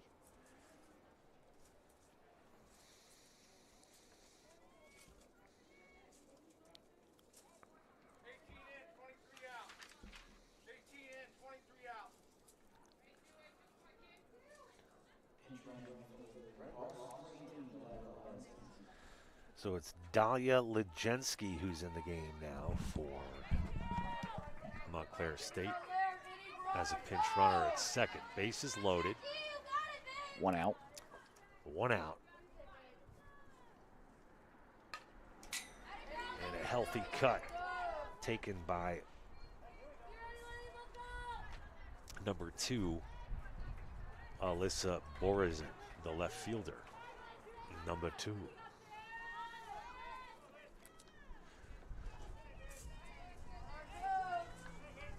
Right-handed pitcher against a right-handed batter, and Borizin is going to take high, ball 1. Little extra heat on that pitch by Lara. As it's 1-1 with 1 out, bases loaded.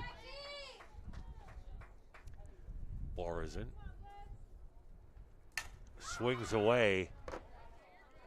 Oh, and not able to make the play is the shortstop for Rutgers Newark, but a swift pickup and a throw out for the force at second for the second out of the inning, but a run will score now 3-0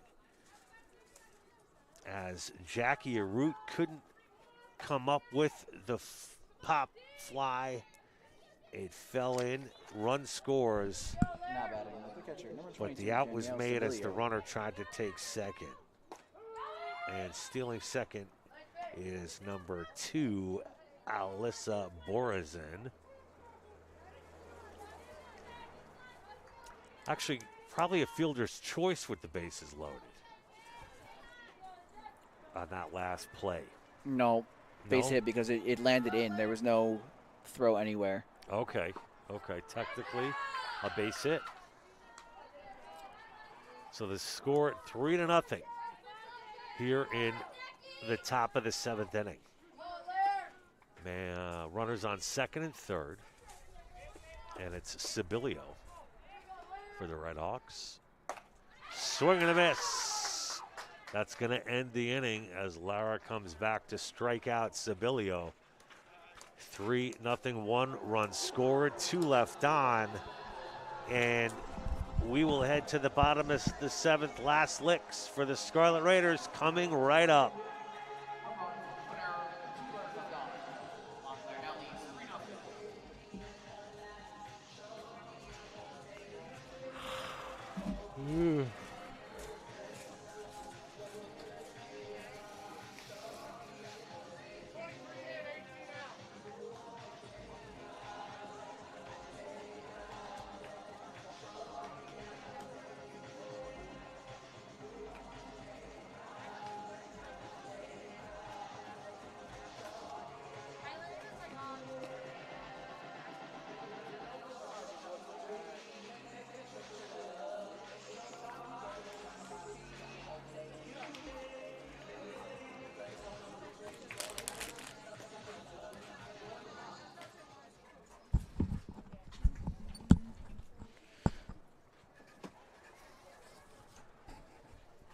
And we are back here live on Raider Vision. Frederick Douglass Field, Newark, New Jersey. We are in the bottom of the 7th inning, last licks for the Scarlet Raiders, down 3-0. They lost game 1 here today to Montclair State University. Rutgers Newark at 0-2, 0-3 on the season, including our first game. Taking her base is Michelle McMillan, who was hit by the pitch. So the Scarlet Raiders get a runner on early here in the bottom of the 7th.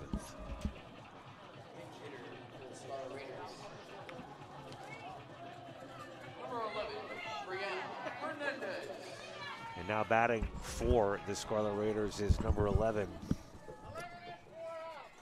Brianna Hernandez. She's batting in place of Masha Cordet, the second baseman. So a pinch hitter, desperation time for the Scarlet Raiders. Hernandez fouls that off. 1-0.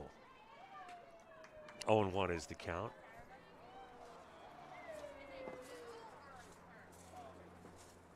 No outs, runner on first is Mia Lopez, or Michelle McMillan, excuse me.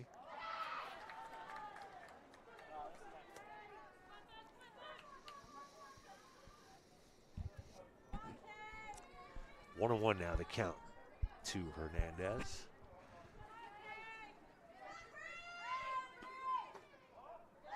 Two balls, one strike.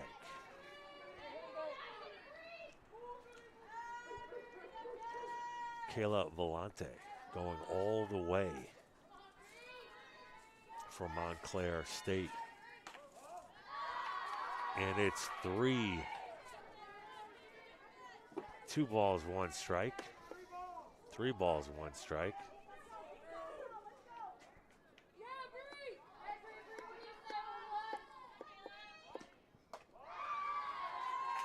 And Brianna draws the walk. Rutgers Newark threatening here with runners on first and second. No outs. 3-0. Montclair State with the lead.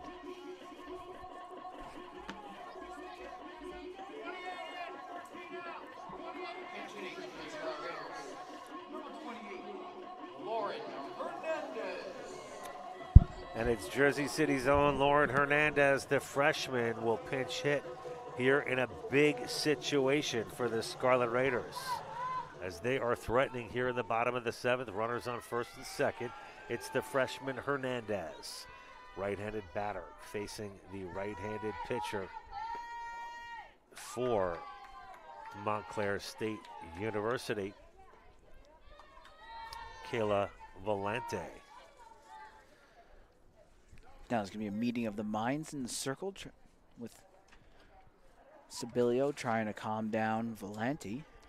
Vellante, a junior. 2 base runners on. Break up the balls that she's been throwing. Try to maybe get her back into a better groove.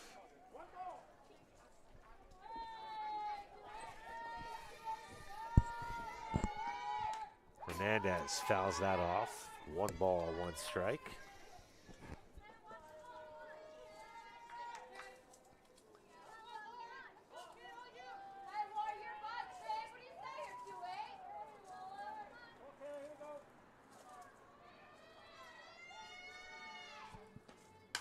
Hernandez gets that one into play, but the easy force at third is made by the shortstop for Montclair State. Powers throws out the runner for this first out of the inning.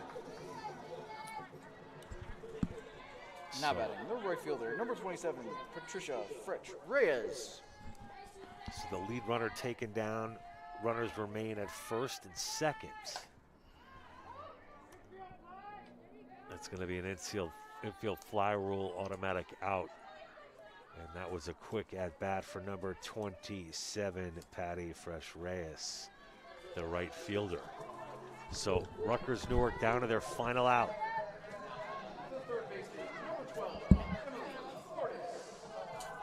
So it's number 12, Emily Bardis.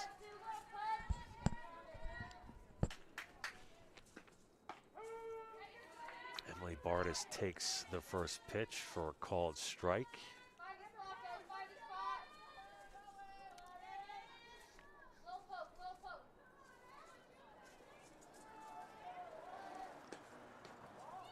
Ball one outside. Count now 1-1 for Emily Bardis. And Kayla Valente looking to record the shutout. But that's going to get through for a base hit as Bardis will load up the bases with a big clutch 2-out base hit to keep the Scarlet Raiders' hopes alive here in the bottom of the 7th. And you couldn't ask for a better seeing eye base hit than that out of Bardis. Put it right where they weren't. And now it's all come down to this. Number 22 batting for the Scarlet Raiders, Jackie Arute. Jackie Arute with a clutch single to get the Scarlet Raiders onto the board. And a good throw into home to hold the runner at third, but it's now 3-1 Rutgers Newark as Jackie Arute comes up with a huge RBI single here in the bottom of the 7th.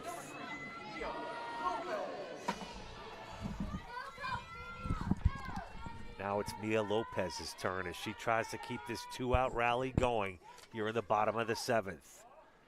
Arute just keeps coming up clutch for the Scarlet Raiders. She needs some help from her team. Yeah, Jackie Arute, can't say enough about her. She can't bat in. She can't collect all of the RBIs. She needs some help from her teammates as well. And with the bases loaded 2 outs, this is where you want your teammates to step up. Mia Lopez needs to find a gapper here. Absolutely. And it's now conference time in the circle as Anita Kubica comes out to talk to her pitcher, Kayla Valente. Kayla's done a terrific job. The shutout no longer in play as Jackie Arute is able to break through with the RBI single. Kayla Valente's done one heck of a job today for the Red Hawks. And she convinces Anita Kubica to let her stay in the game. And with the bases loaded and 2 outs, coach is saying, okay, Kayla, do your thing. Kayla Valente is a junior out of Cranberry, New Jersey. She's been around, an upperclassman. It's now all up to Mia Lopez, the left fielder for Rutgers Newark. Has a big opportunity here with the bases loaded to keep this game going in the bottom of the 7th. It's now 2-0, 2 outs. 3 balls, no strikes, 3-0. Lopez digs in. 3-0, 2 outs. Volante wind up, and she deals and delivers for strike 2. Lopez choosing not to swing. Strike 1 there, John. Oh, it's 3-1? 3-1 the count. Three straight balls before that strike. 3-1. Big base hit for Lopez. 1 run comes in. And it's another RBI single for Rutgers Newark as they cut the lead to 1. It's now 3-2 as the Scarlet Raiders are making a desperation comeback here in the bottom of the 7th at Frederick Douglass Field.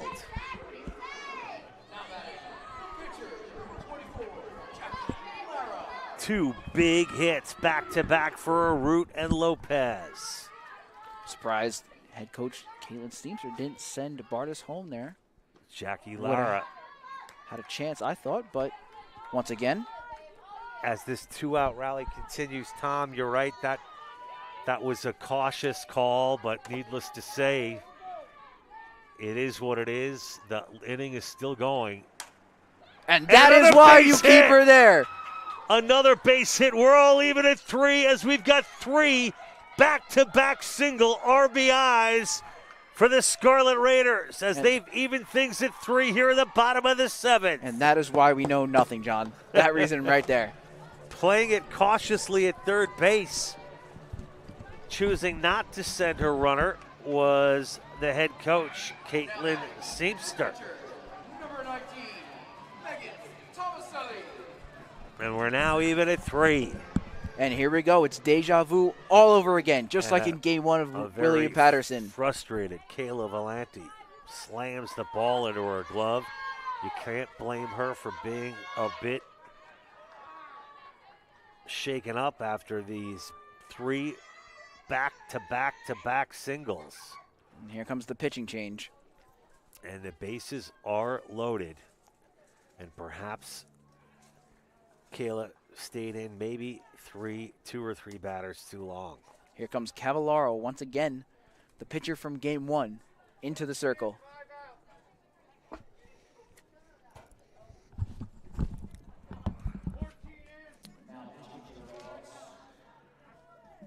Yeah. So Ali started game 1. And she will come in a relief role here in game number 2. As you got a feel for Kayla Valenti, who pitched her heart out for 6 strong innings and just kind of fell apart there right at the very end as she was 1 out away from a shutout. But credit some clutch hitting by Rutgers Newark as their bats come alive here in game 2, evening things at 3 apiece, down 3-0 in the bottom of the 7th. Looking to get their first win of the season. Well, we're at least promised extra innings today, at the very least. Free softball. Free softball, I love it. But looking to do the unthinkable. The bat now in the hands of the catcher for Rutgers Newark, Megan Thomaselli. A single wins the game. Always a power threat as well. So the new pitcher is in. It's Ali Cavallaro. And she deals to Thomaselli. Thomaselli takes a hack at it. It's fouled off behind us. 0-1 is the count. Bases loaded. 3 unanswered runs here. 3 singles in a row to even things at 3. Thomaselli looking to end this thing. And she pops it way up in the air. The catcher's going to get a good look at this one. And making the catch for the final out of the inning is number 22, Danielle Sibilio. It was not an easy catch. So we are done with regulation. 7 innings in the books. We're going to extra innings. All even at 3 here at Frederick Douglass Field. We'll be back with 8th inning action right after this.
as Jackie Lara is looking to lock things down here in extra innings.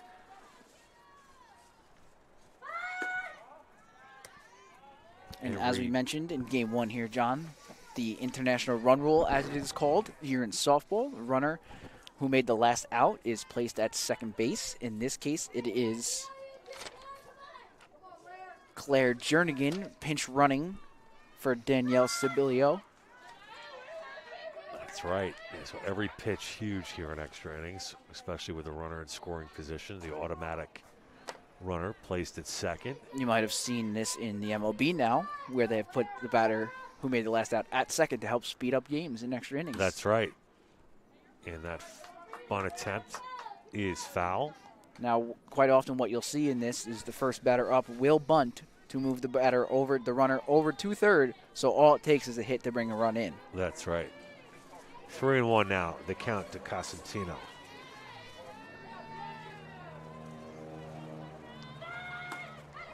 And she's going to swing on that. And just like that, Jackie It's Lara has 3-2. pitched out of that situation by throwing 2 strikes just off the plate where the bunt can't Perfectly connect. placed pitches. Yes, can't connect with the pitch. Tied up Cosentino, to say the least. Count is full. But it's going to be ball 4. Runners now on first and second, as Alexis Law will step into the plate.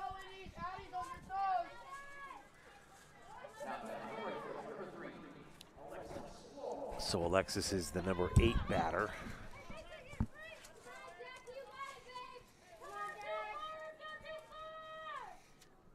Laura deals.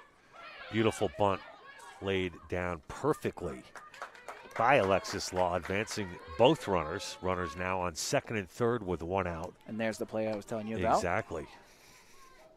So things develop quickly here in extra innings, with the automatic runner starting the inning on second base. It's DiLorenzio, the number 9 batter for the Redhawks. Here's where you'll see Strike the batters 1. swing away now.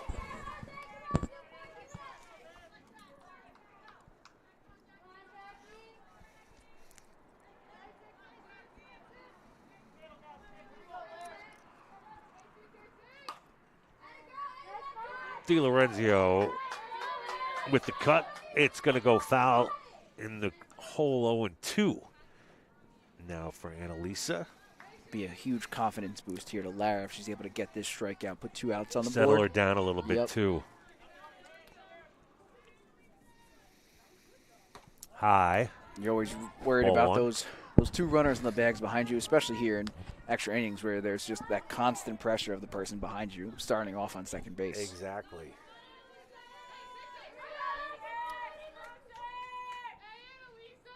One ball, 2 strikes. There it And a is. huge strikeout for Jackie Lara, collecting the second out of the inning. And stepping into the box now, it's number 17 for Montclair State.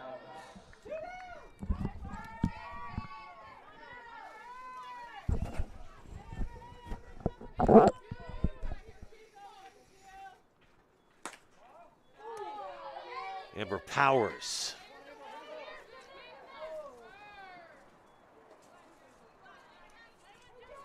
The leadoff hitter. It's 1-0 to Amber.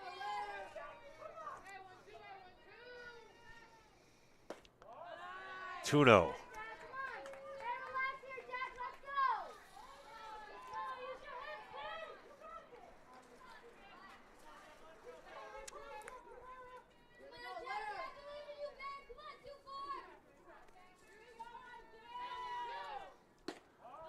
That's lone outside, 3-0. 148 pitches My Lara is up goodness. to. It's a lot of miles on that arm right now. Jackie's got to be feeling it a little bit. Ooh, ball 4, close call there. That's 4 straight doesn't balls on get that it. batter. As bases are now loaded here in the top of the 8th inning.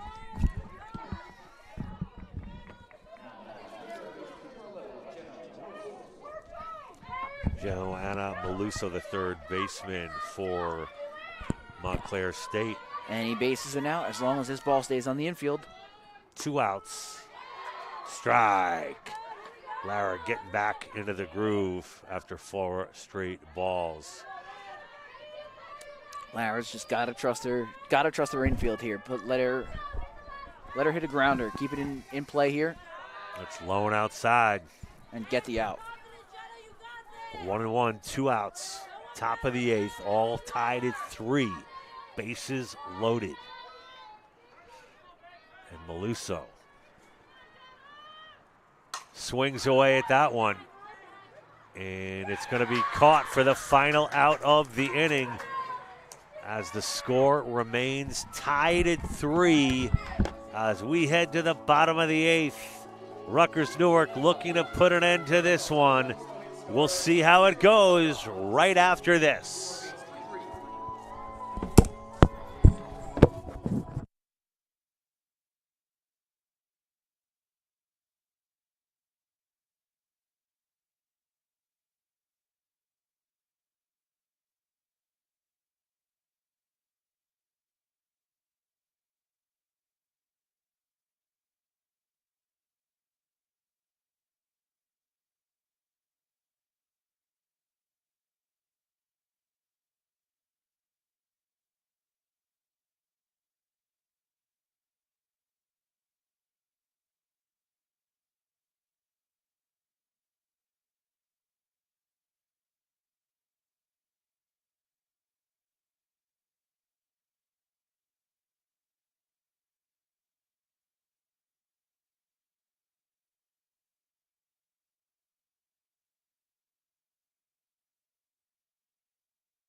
And we are back here live, Frederick Douglass Field, bottom of the 8th inning, extra innings.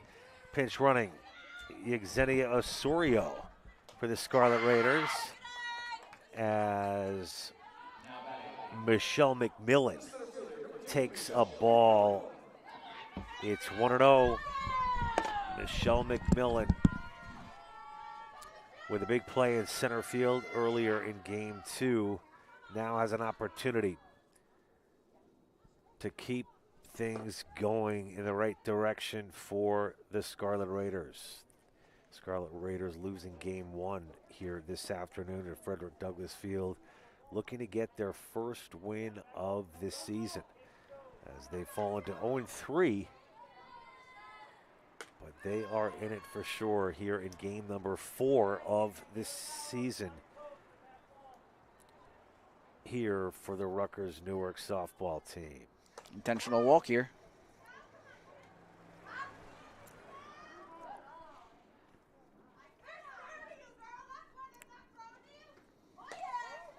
And Michelle McMillan will take first base on 4 straight pitches.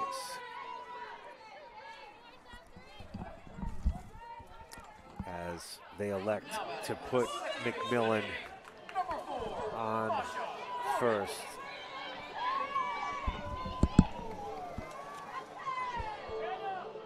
Ali Calvalera will now face number 4, Masha Corbett. With runners on first and second, Masha takes a called strike 1.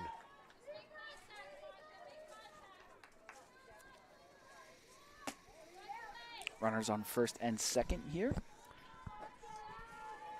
Masha Corbett digs in and takes a cut at a high fastball. Strike 2 in the hole early.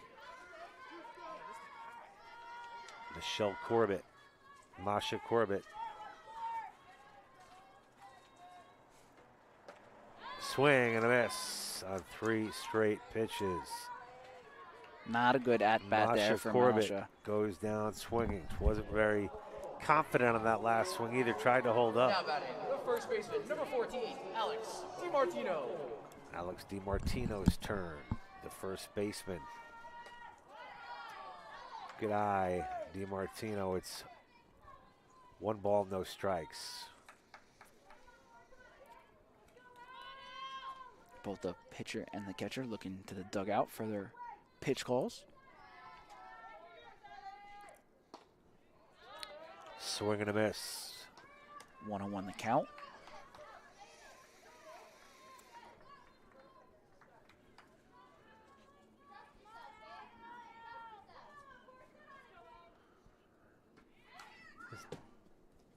Is Alex DiMartino at Trying the to plate. advance the batters there with the bunt, but at 1-1, fouled it off, making it 1-2. Lets the defense know. Bats free, swinging away. 1-2 for DiMartino.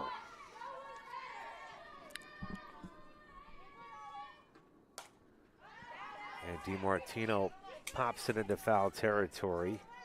1 ball, 2 strikes for the first baseman at a Rutgers Newark. Rutgers Newark looking to get their first win of the season. Runners on first and second.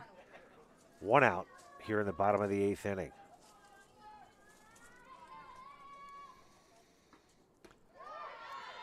Good eye there. It would truly be heartbreak, John, wouldn't it be, if for the second time in just under a week, the Scarlet Raiders come back only to lose Exactly. in extra innings. I really hope they can pull this one out. I've had some bad luck here to start the season. And that's going to get away from the catcher. And the runners will advance as the count is now 3-2 to DiMartino. DiMartino putting together a good at-bat here in the bottom of the 8th inning.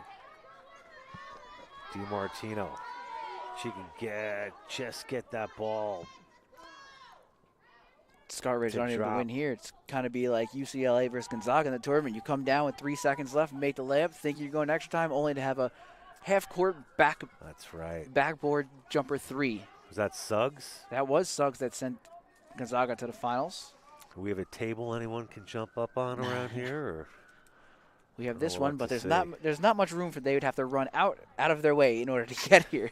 That's right. There's padding they can jump Yeah. on. Well, they seem to leave it all out on the floor that night, but didn't have enough last night. No, they looked out of juice last night. Yeah, Baylor just from start to finish. Wire to wire, And Baylor was the better team. Impressive win for Baylor. Congratulations to that university. First basketball championship. Men's I think basketball. since 1991. or- Men's basketball. Men. Women won it 2 years ago. That's right. And DiMartino is going to pop out to the shortstop for the second out of the inning.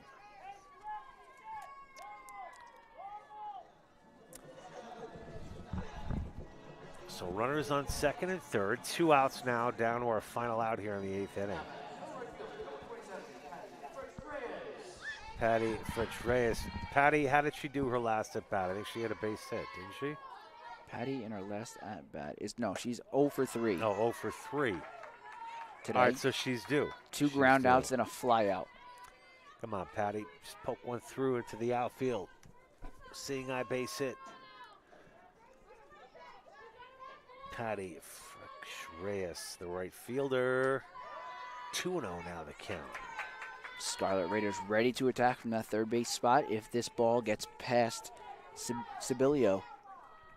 That's a good point. And Ali Cavallaro for the Redhawks deals high. 3-0 with first base open. Perhaps she's being careful here with Patty.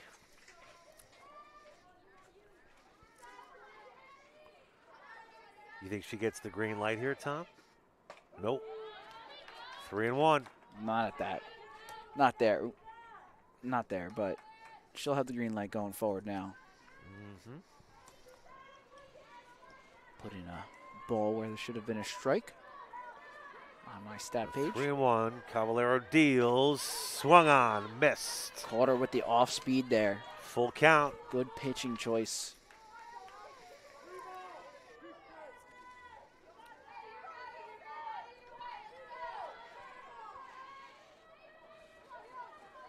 That's the number 8 hitter, Patty Freck-Reyes. Puts the bat on the ball, but she's going to ground out to end the inning as we stay tied at 3 through 8.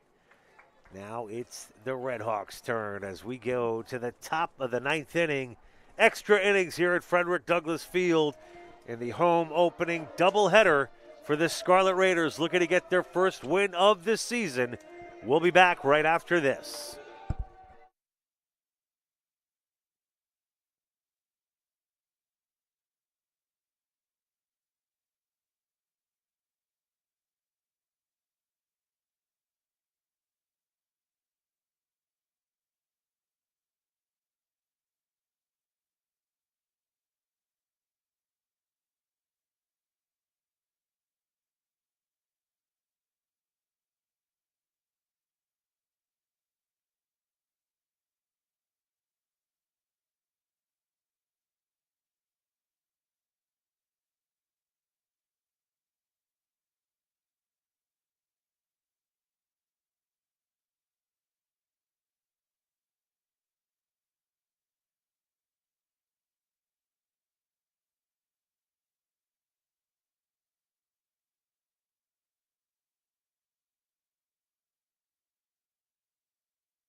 We are back here live on Raider Vision on YouTube. Thanks so much for joining us. Free softball here as we enter the top of the 9th inning. Extra innings here at Frederick Douglass Field in Game 2 of today's home opening doubleheader.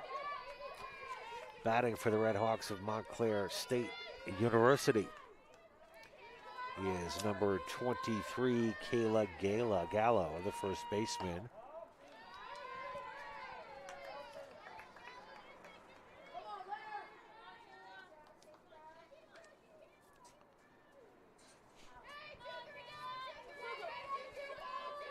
Of course, the free runner on second base for the Redhawks, as is the case in extra innings. Last out, runner takes second. Well done, John. I'm learning, Tom. A little bit at a time. Jackie Lara, 3 pitches, all trying to hit that outside corner. That third one finally hits it. Brings the count to 2-1. There she goes, right back to that spot. All 4 pitches have been the exact same spot. 3-1. Pull the count, 3-1.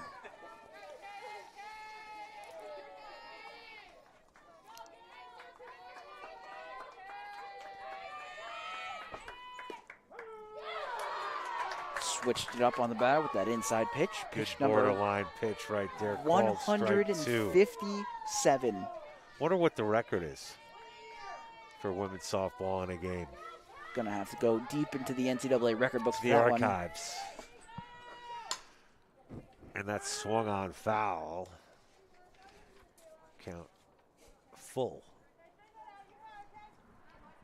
As is our playbook today. Full of 8+ innings of stats as we're here in the top of the 9th.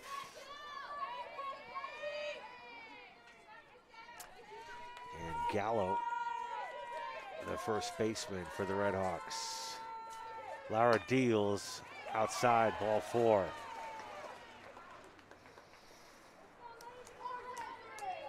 Very inconsistent at bat there by the umpire. Sometimes he called it, sometimes he didn't.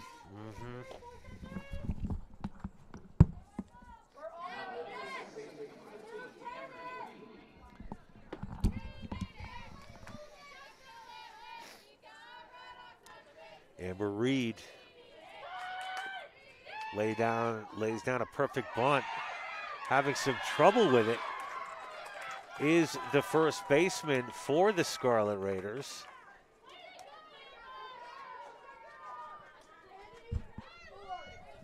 Alex DiMartino not able to come up with it as the bases are now loaded with no outs.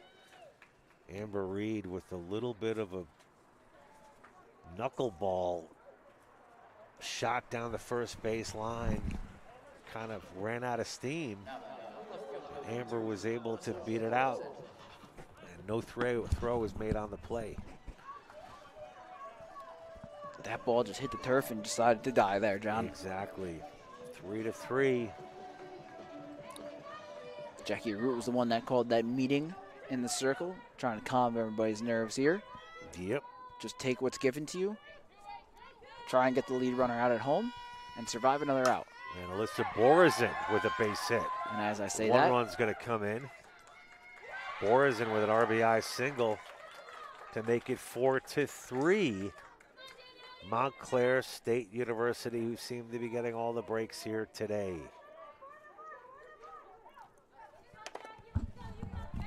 Two closely played games. Number 22, Danielle Stabilio. Kayla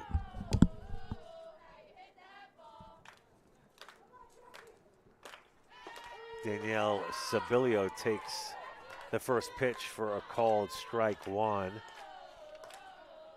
Redhawks with a 1-run lead. Sabilio, bases loaded for the catcher.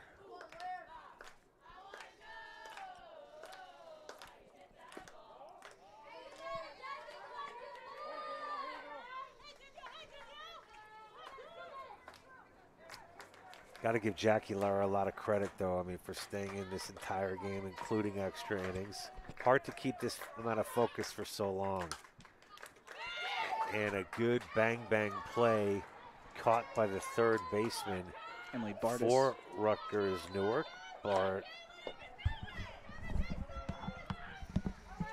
Emily Bartis keeping the runner at third and keeping the score 4-3, more importantly. The bases are loaded.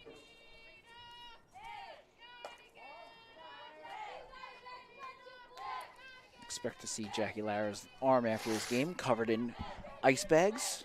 Yeah, for sure. It's Kayla Cosentino now, the designated player, left-handed batter for Montclair State University. And it's going to be a called strike. Hitting that outside corner. 1-1, 1 out as Lara trying to get out of trouble here.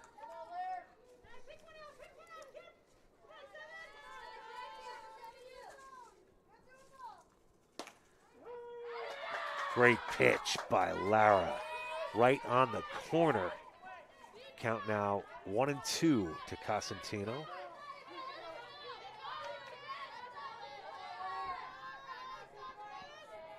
A 4-3 lead for the Redhawks. Fouled out of play.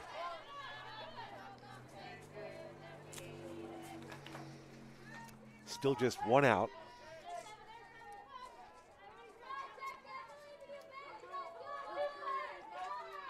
Bases loaded. 1-2, Jackie Lara now deals. Cosentino outside, ball 2.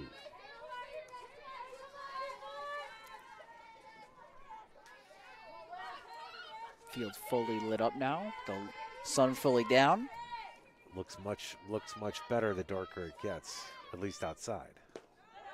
Like you said, it fills in very nicely. Yes. 2-2. The designated player number 7, Cosentino, looking to continue this offensive output here in the top of the 9th inning. For the Redhawks, that's going to be ball 4. Walking in a run is Jackie Lara. Score is now 5-3.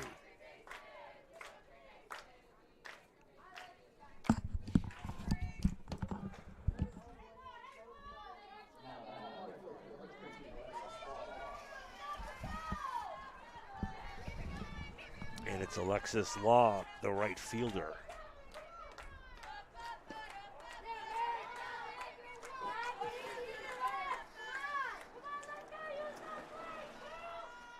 Bases still loaded. 5-3, two-run lead for the Redhawks.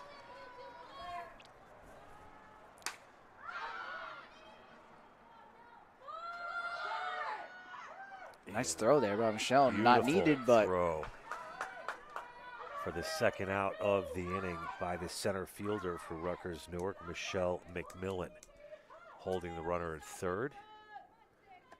Still a two-run lead for the Redhawks, as Annalisa Di Lorenzio will now be the batter for the Redhawks.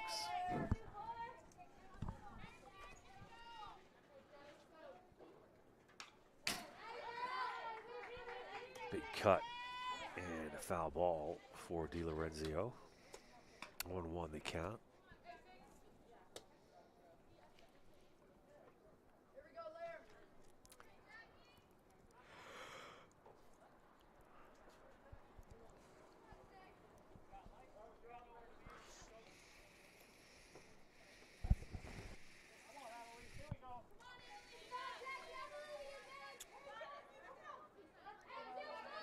Di Lorenzio, the 8-hitter today, center fielder. And Lara Deals swung on and missed. nice Good pitch cut there. and a beautiful pitch, overpowering. Too much for Annalisa Di Lorenzio to handle on that pitch. 0-2 now the count, with 2 outs here in the bottom of the ninth, in the top of the ninth.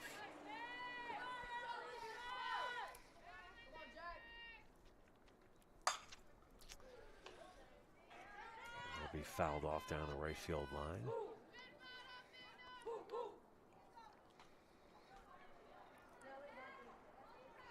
Just one more out here for the Scarlet Raiders. One more strike. And they get to bring their bats back out. Give it another try. See if they can create the same magic they did. Tying it up. Yeah. It's nice to see big timely hits today for the Scarlet Raiders. They got it in them. Just got to kind of piece it all together. Just have to make it more consistent. Level out those peaks and valleys. Don't make them so dramatic. Exactly. Good rules to live by, Tom. In softball and in life. 5-3. It counts 1-2 here in the top of the ninth inning. Bases loaded.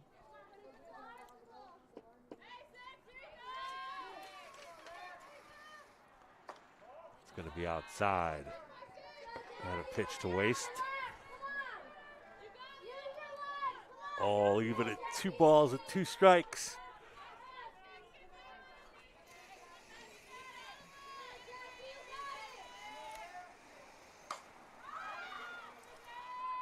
It's a hit into left field. Going to be caught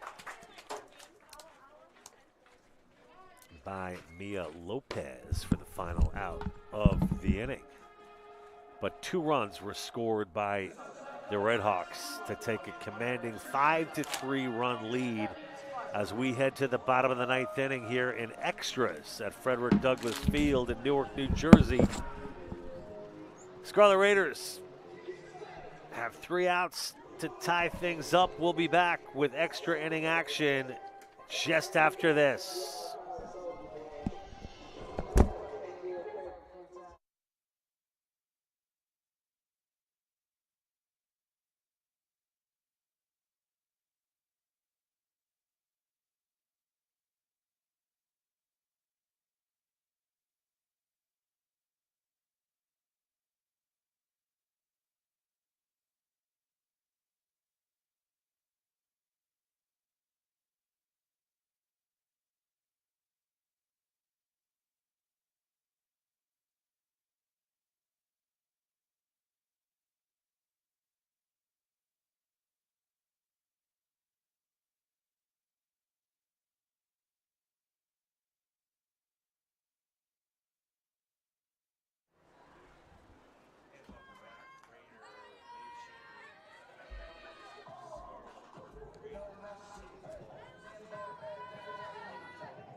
third baseman,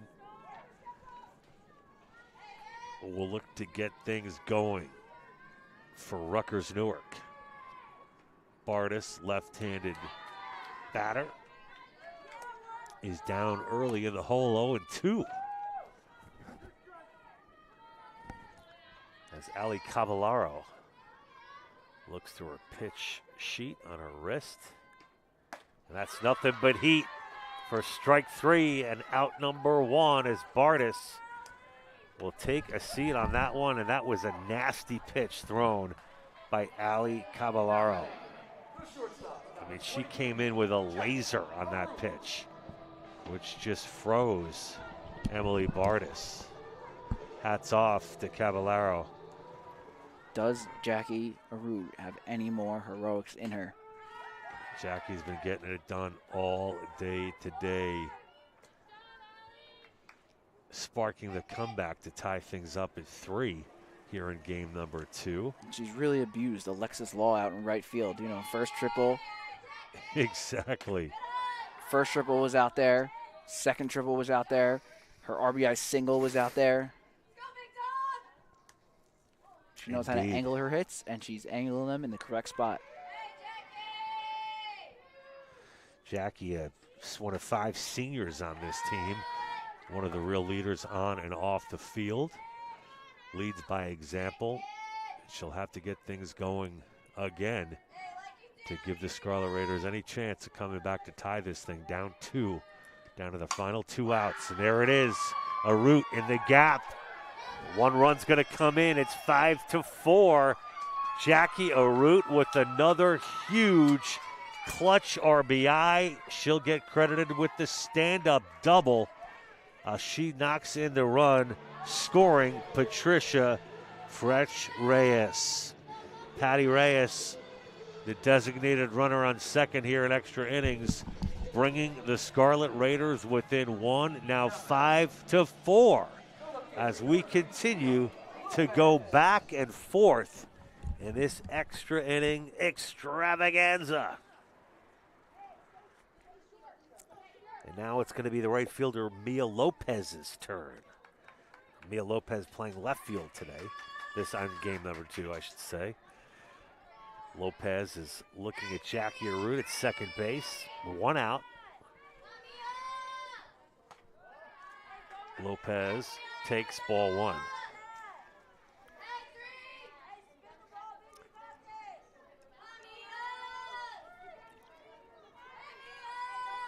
Jackie Lara in the on-deck circle, waiting for her opportunity to play hero. Fouled off there. I'm surprised they let Cavallaro have such a bleach white colored glove, which kind of blends into her pants, meaning you could really mask the ball that much better. I know there are rules in MLB where certain colored gloves aren't allowed for that very reason. But if you can, I don't know if you think it's an advantage for the pitcher, but with here, I don't think so, because hiding the ball gives you no advantage. There's no leading, so there's no pickoff attempts or anything like that. Well, but you're holding on to it. The batter's seeing it up until a lesser amount of time, I guess. It might be the argument. In softball, once the ball goes into the glove, you have to go. Okay, good to know. So much for that theory on my part.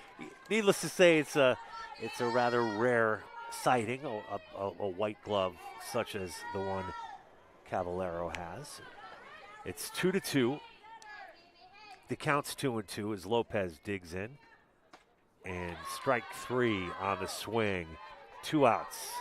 Scarlet Raiders down to their last out here in the bottom of the 9th inning.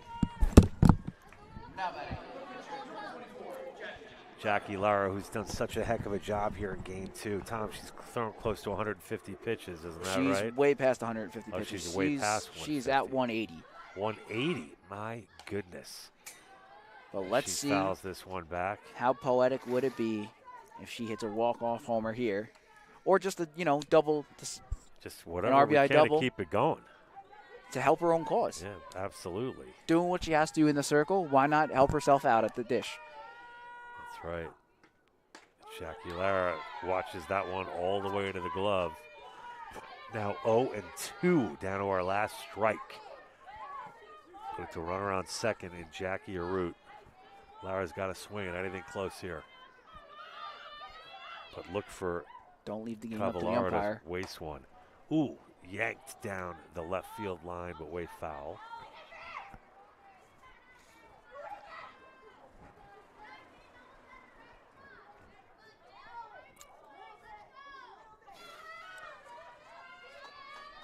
So the Scarlet Raiders down Jackie Lara, 1 for 4 on the day with an RBI. down to their last strike. 0-2 to Lara. That's going to be outside. She Good wanted eye. to. You saw her lean into that. She wanted to swing at that one. Exactly. 1-2 now the count. Experience told her otherwise. 5-4, 1-run lead for the Redhawks of Montclair State. Down the line, fair ball. Waving in the runner is head coach Kate Seamster. And we are all even at 5 as this heavyweight bout continues.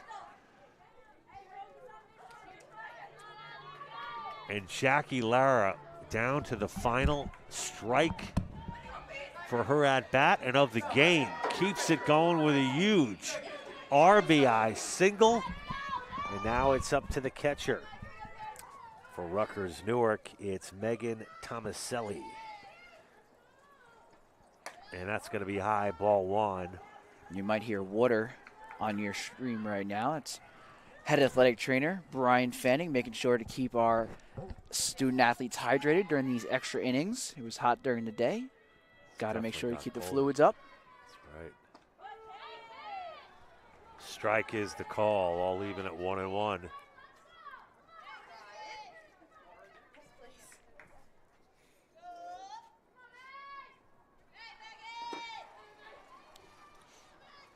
One of those student athletes asking for water. Ooh, Thomas Jackie Selling. Arute. Line drive to end the inning, caught by this second baseman for Montclair State University. That was Amber Reed to end the inning, and all even at 5-5 as another miraculous comeback here in the bottom of the ninth. 2 runs scored by Rutgers Newark to even things at 5 as we enter the top of the 10th inning.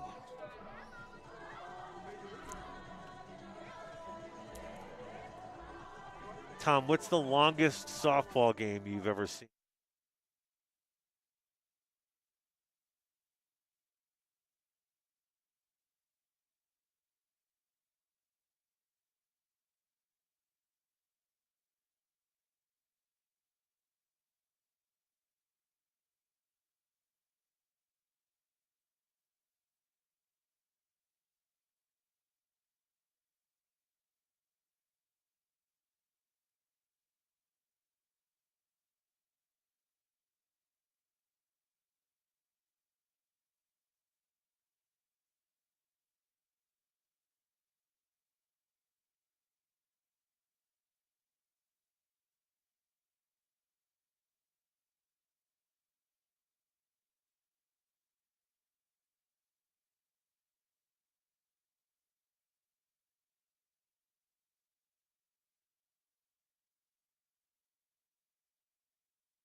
And we're back here at Frederick Douglass Field as we enter the 10th inning.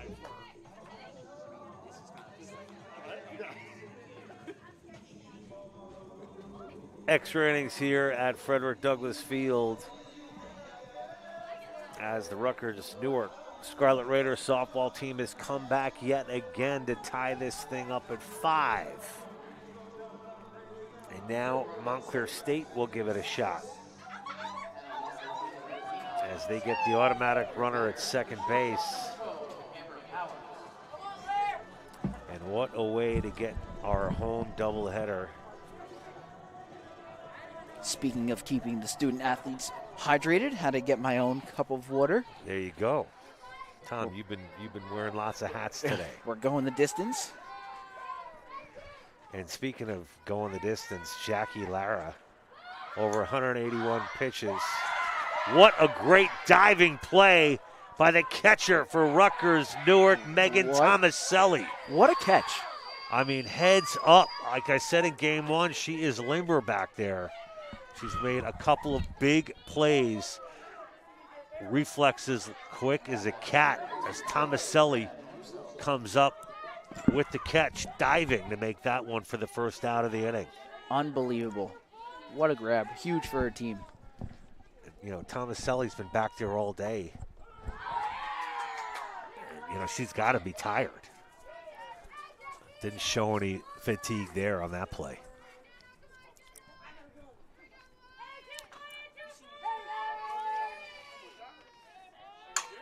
And that's going to be a clean base hit up the middle. They're sending her. Throw home, not going to be in time. Throw to second, not in time. Run scores, runner safe at second. As we've got an RBI single, runner advancing on the throw to home. Now 6-5, just like that. Now batting on the first base, number 23, Kayla Gallo.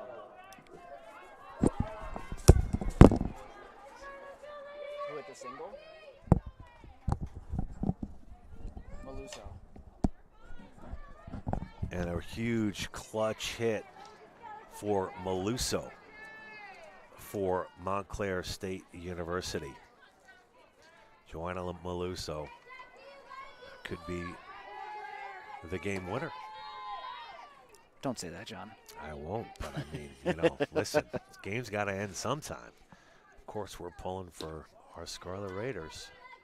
And as things have progressed here in these extra innings, the Scarlet Raiders have gone punch for punch with Montclair. Whatever Montclair has put up on the board, they've come back swing with runs of their own.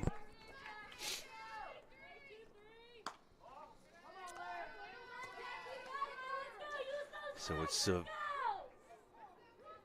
Kayla Gallo who will look to keep things going for the Redhawks. I will say, though, as this game goes longer, the cooler it gets, and I am out of jackets. I got a backup one here if you need it. I'm good for now.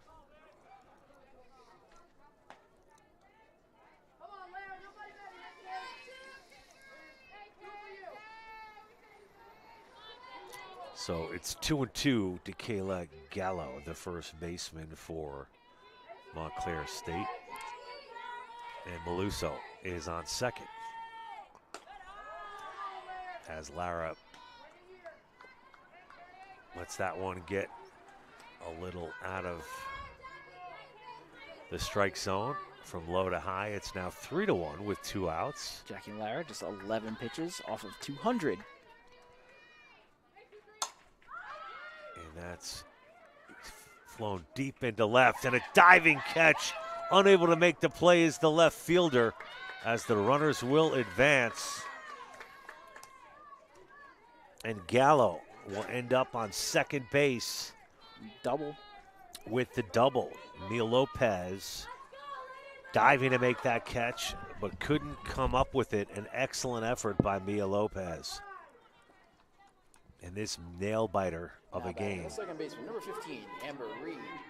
It was a great, absolute great attempt there by Mia out there in left field, just unable to withstand the contact with the ground and hold on to it. Strike one to Amber Reed. I thought she definitely had it. She got the glove on the ball, but you can't fault her for that one. I mean, no. Hard to keep control of your body and your glove and all that at the same time. Once you leave the ground, it's no longer considered routine. All bets are off. But one heck of an effort by Mia Lopez, as the count now even at 1-1, with 1 out here in the top of the 10th. It's the second baseman, Amber Reed. That's going to be outside, ball 2. Runners on second and third. With just 1 out, Reed has an opportunity to increase this 1-run lead. It's 6-5 in favor of the Redhawks. Lara deals. Reed will take ball 3.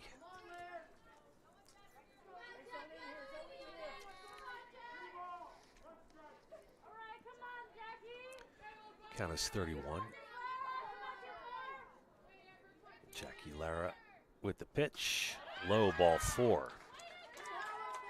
Reed takes the base. Base is loaded with only 1 out. As Alyssa Borizin Now batting the left fielder, number 2, Alyssa Borizin. will step into the batter's box. The left fielder for the Red Hawks. The big opportunity here. Jackie Lara with the pitch. That's hit into center field. Well hit ball. Caught. To look at a tag up on the play is number 11 for Montclair State, Joanna Maluso, and she will score, making the score 7-5. 2 outs on the sacrifice fly by Borizin, and it's now Danielle Sabilio's turn as she cranks one down the left field line. Foul, way out of play.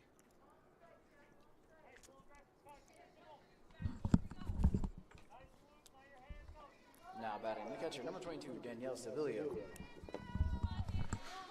You know, I went to the NCAA record book for pitching. Ah, and you remember it.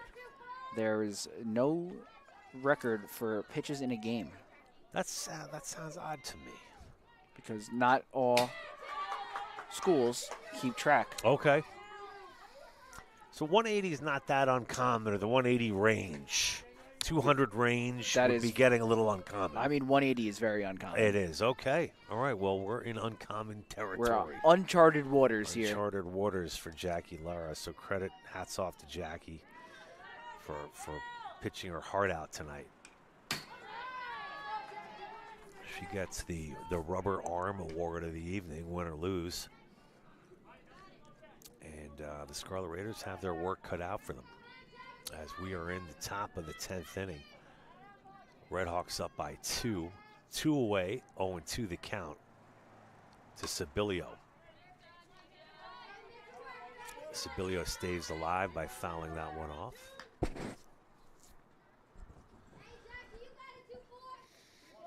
And again,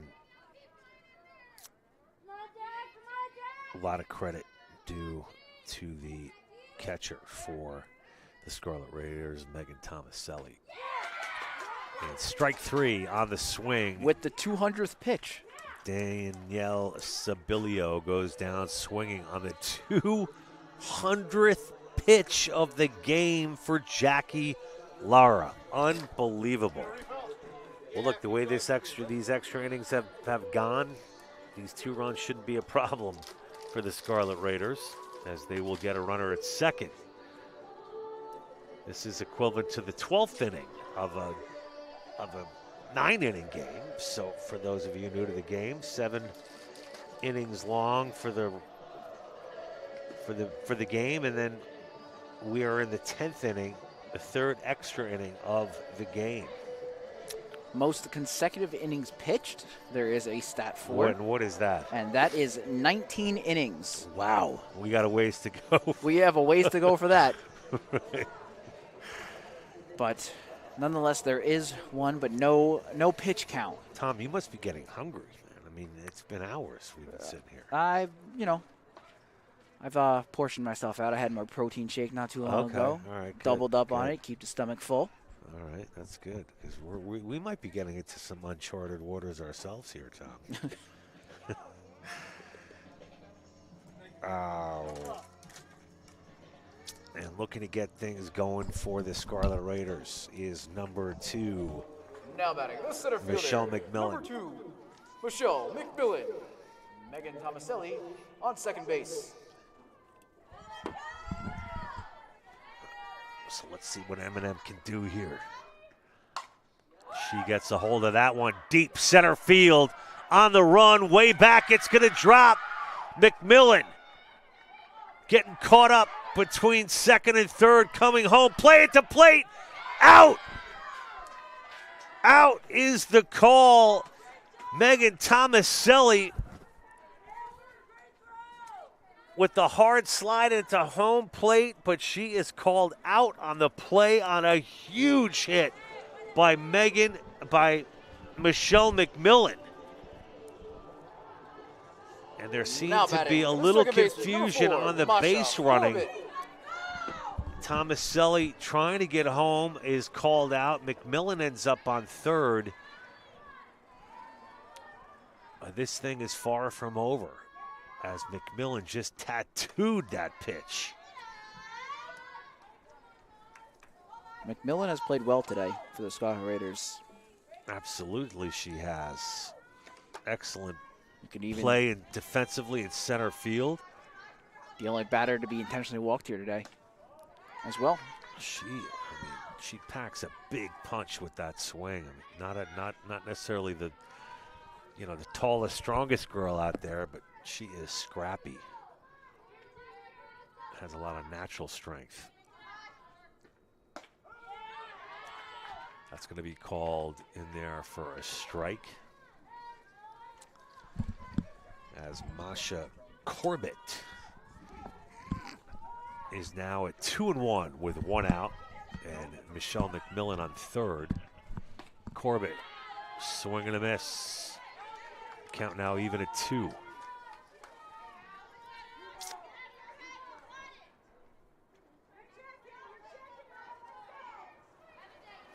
Ali Cavallaro deals. And that's going to be popped That's a chance. Up. And it does. It fell in between the pitcher, Cavallaro, and the third baseman from Montclair State University, Joanna Maluso. And it looked like Maluso might have called off Ali Cavallaro. Ali kind of froze, and then the third baseman, Joanna, didn't take a dive at it. And it just fell right there between them. So runners now on first and third as it's DiMartino's turn.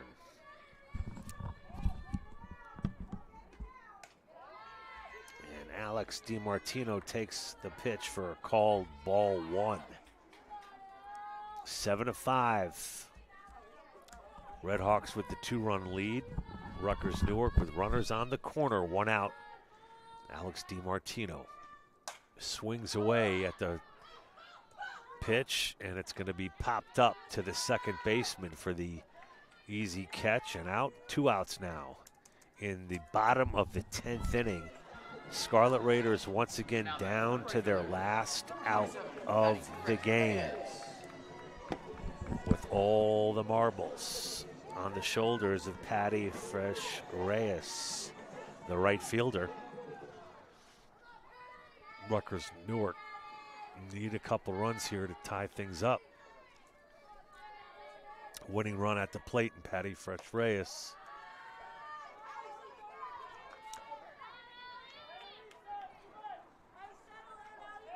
Patty would be happy with a base hit here. I think her whole team would be happy with the base hit here, but her especially. You're right, John. Exactly. Swing and a miss.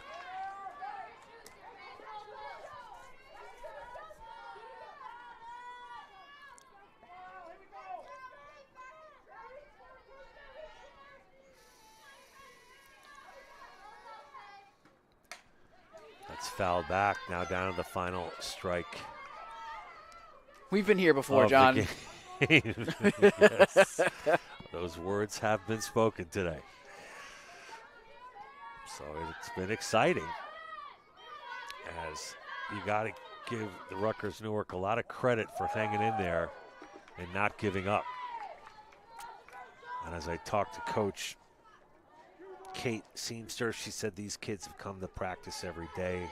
She loves their attitude, and it shows out there on the field with their gritty play. Hasn't been turned into any wins yet. With that strikeout, the winning streak is elusive, or the win streak. We're looking to get a win streak, but that's going to be another loss for the Scarlet Raiders as they fall to 0-4 on the season, losing this doubleheader to Montclair State University. It was tough. 2 close games here at the home opener here at Frederick Douglass Field in Newark, New Jersey, as Montclair State improves their record to 3-1 on this season. Tom, that's going to do it here from Frederick Douglass Field. We're back at it this weekend, isn't that right? As the Scarlet Raiders return to play against down in Galloway against Stockton University, and that's going to be Saturday at 5 o'clock, I believe. 1 o'clock. 1 o'clock, and that's an away game. Yep. So, No home events here for the Scarlet Raiders this Saturday. Okay. Next home event on Raider Vision, you can catch Thursday at 3:30. Scarlet Raider baseball versus Rutgers Camden. Okay. And then we've got, not on Raider Vision, we got men's volleyball playing tomorrow in the CVC Correct. Tournament Championship in the semifinals. So we wish them well there. And learning curve continues for Scarlet Raiders softball. 2 very close games today as the Scarlet Raiders will look to get onto the winning track this weekend in Galloway, New Jersey, as they take on Stockton University. That's going to do it here from Frederick Douglass Field.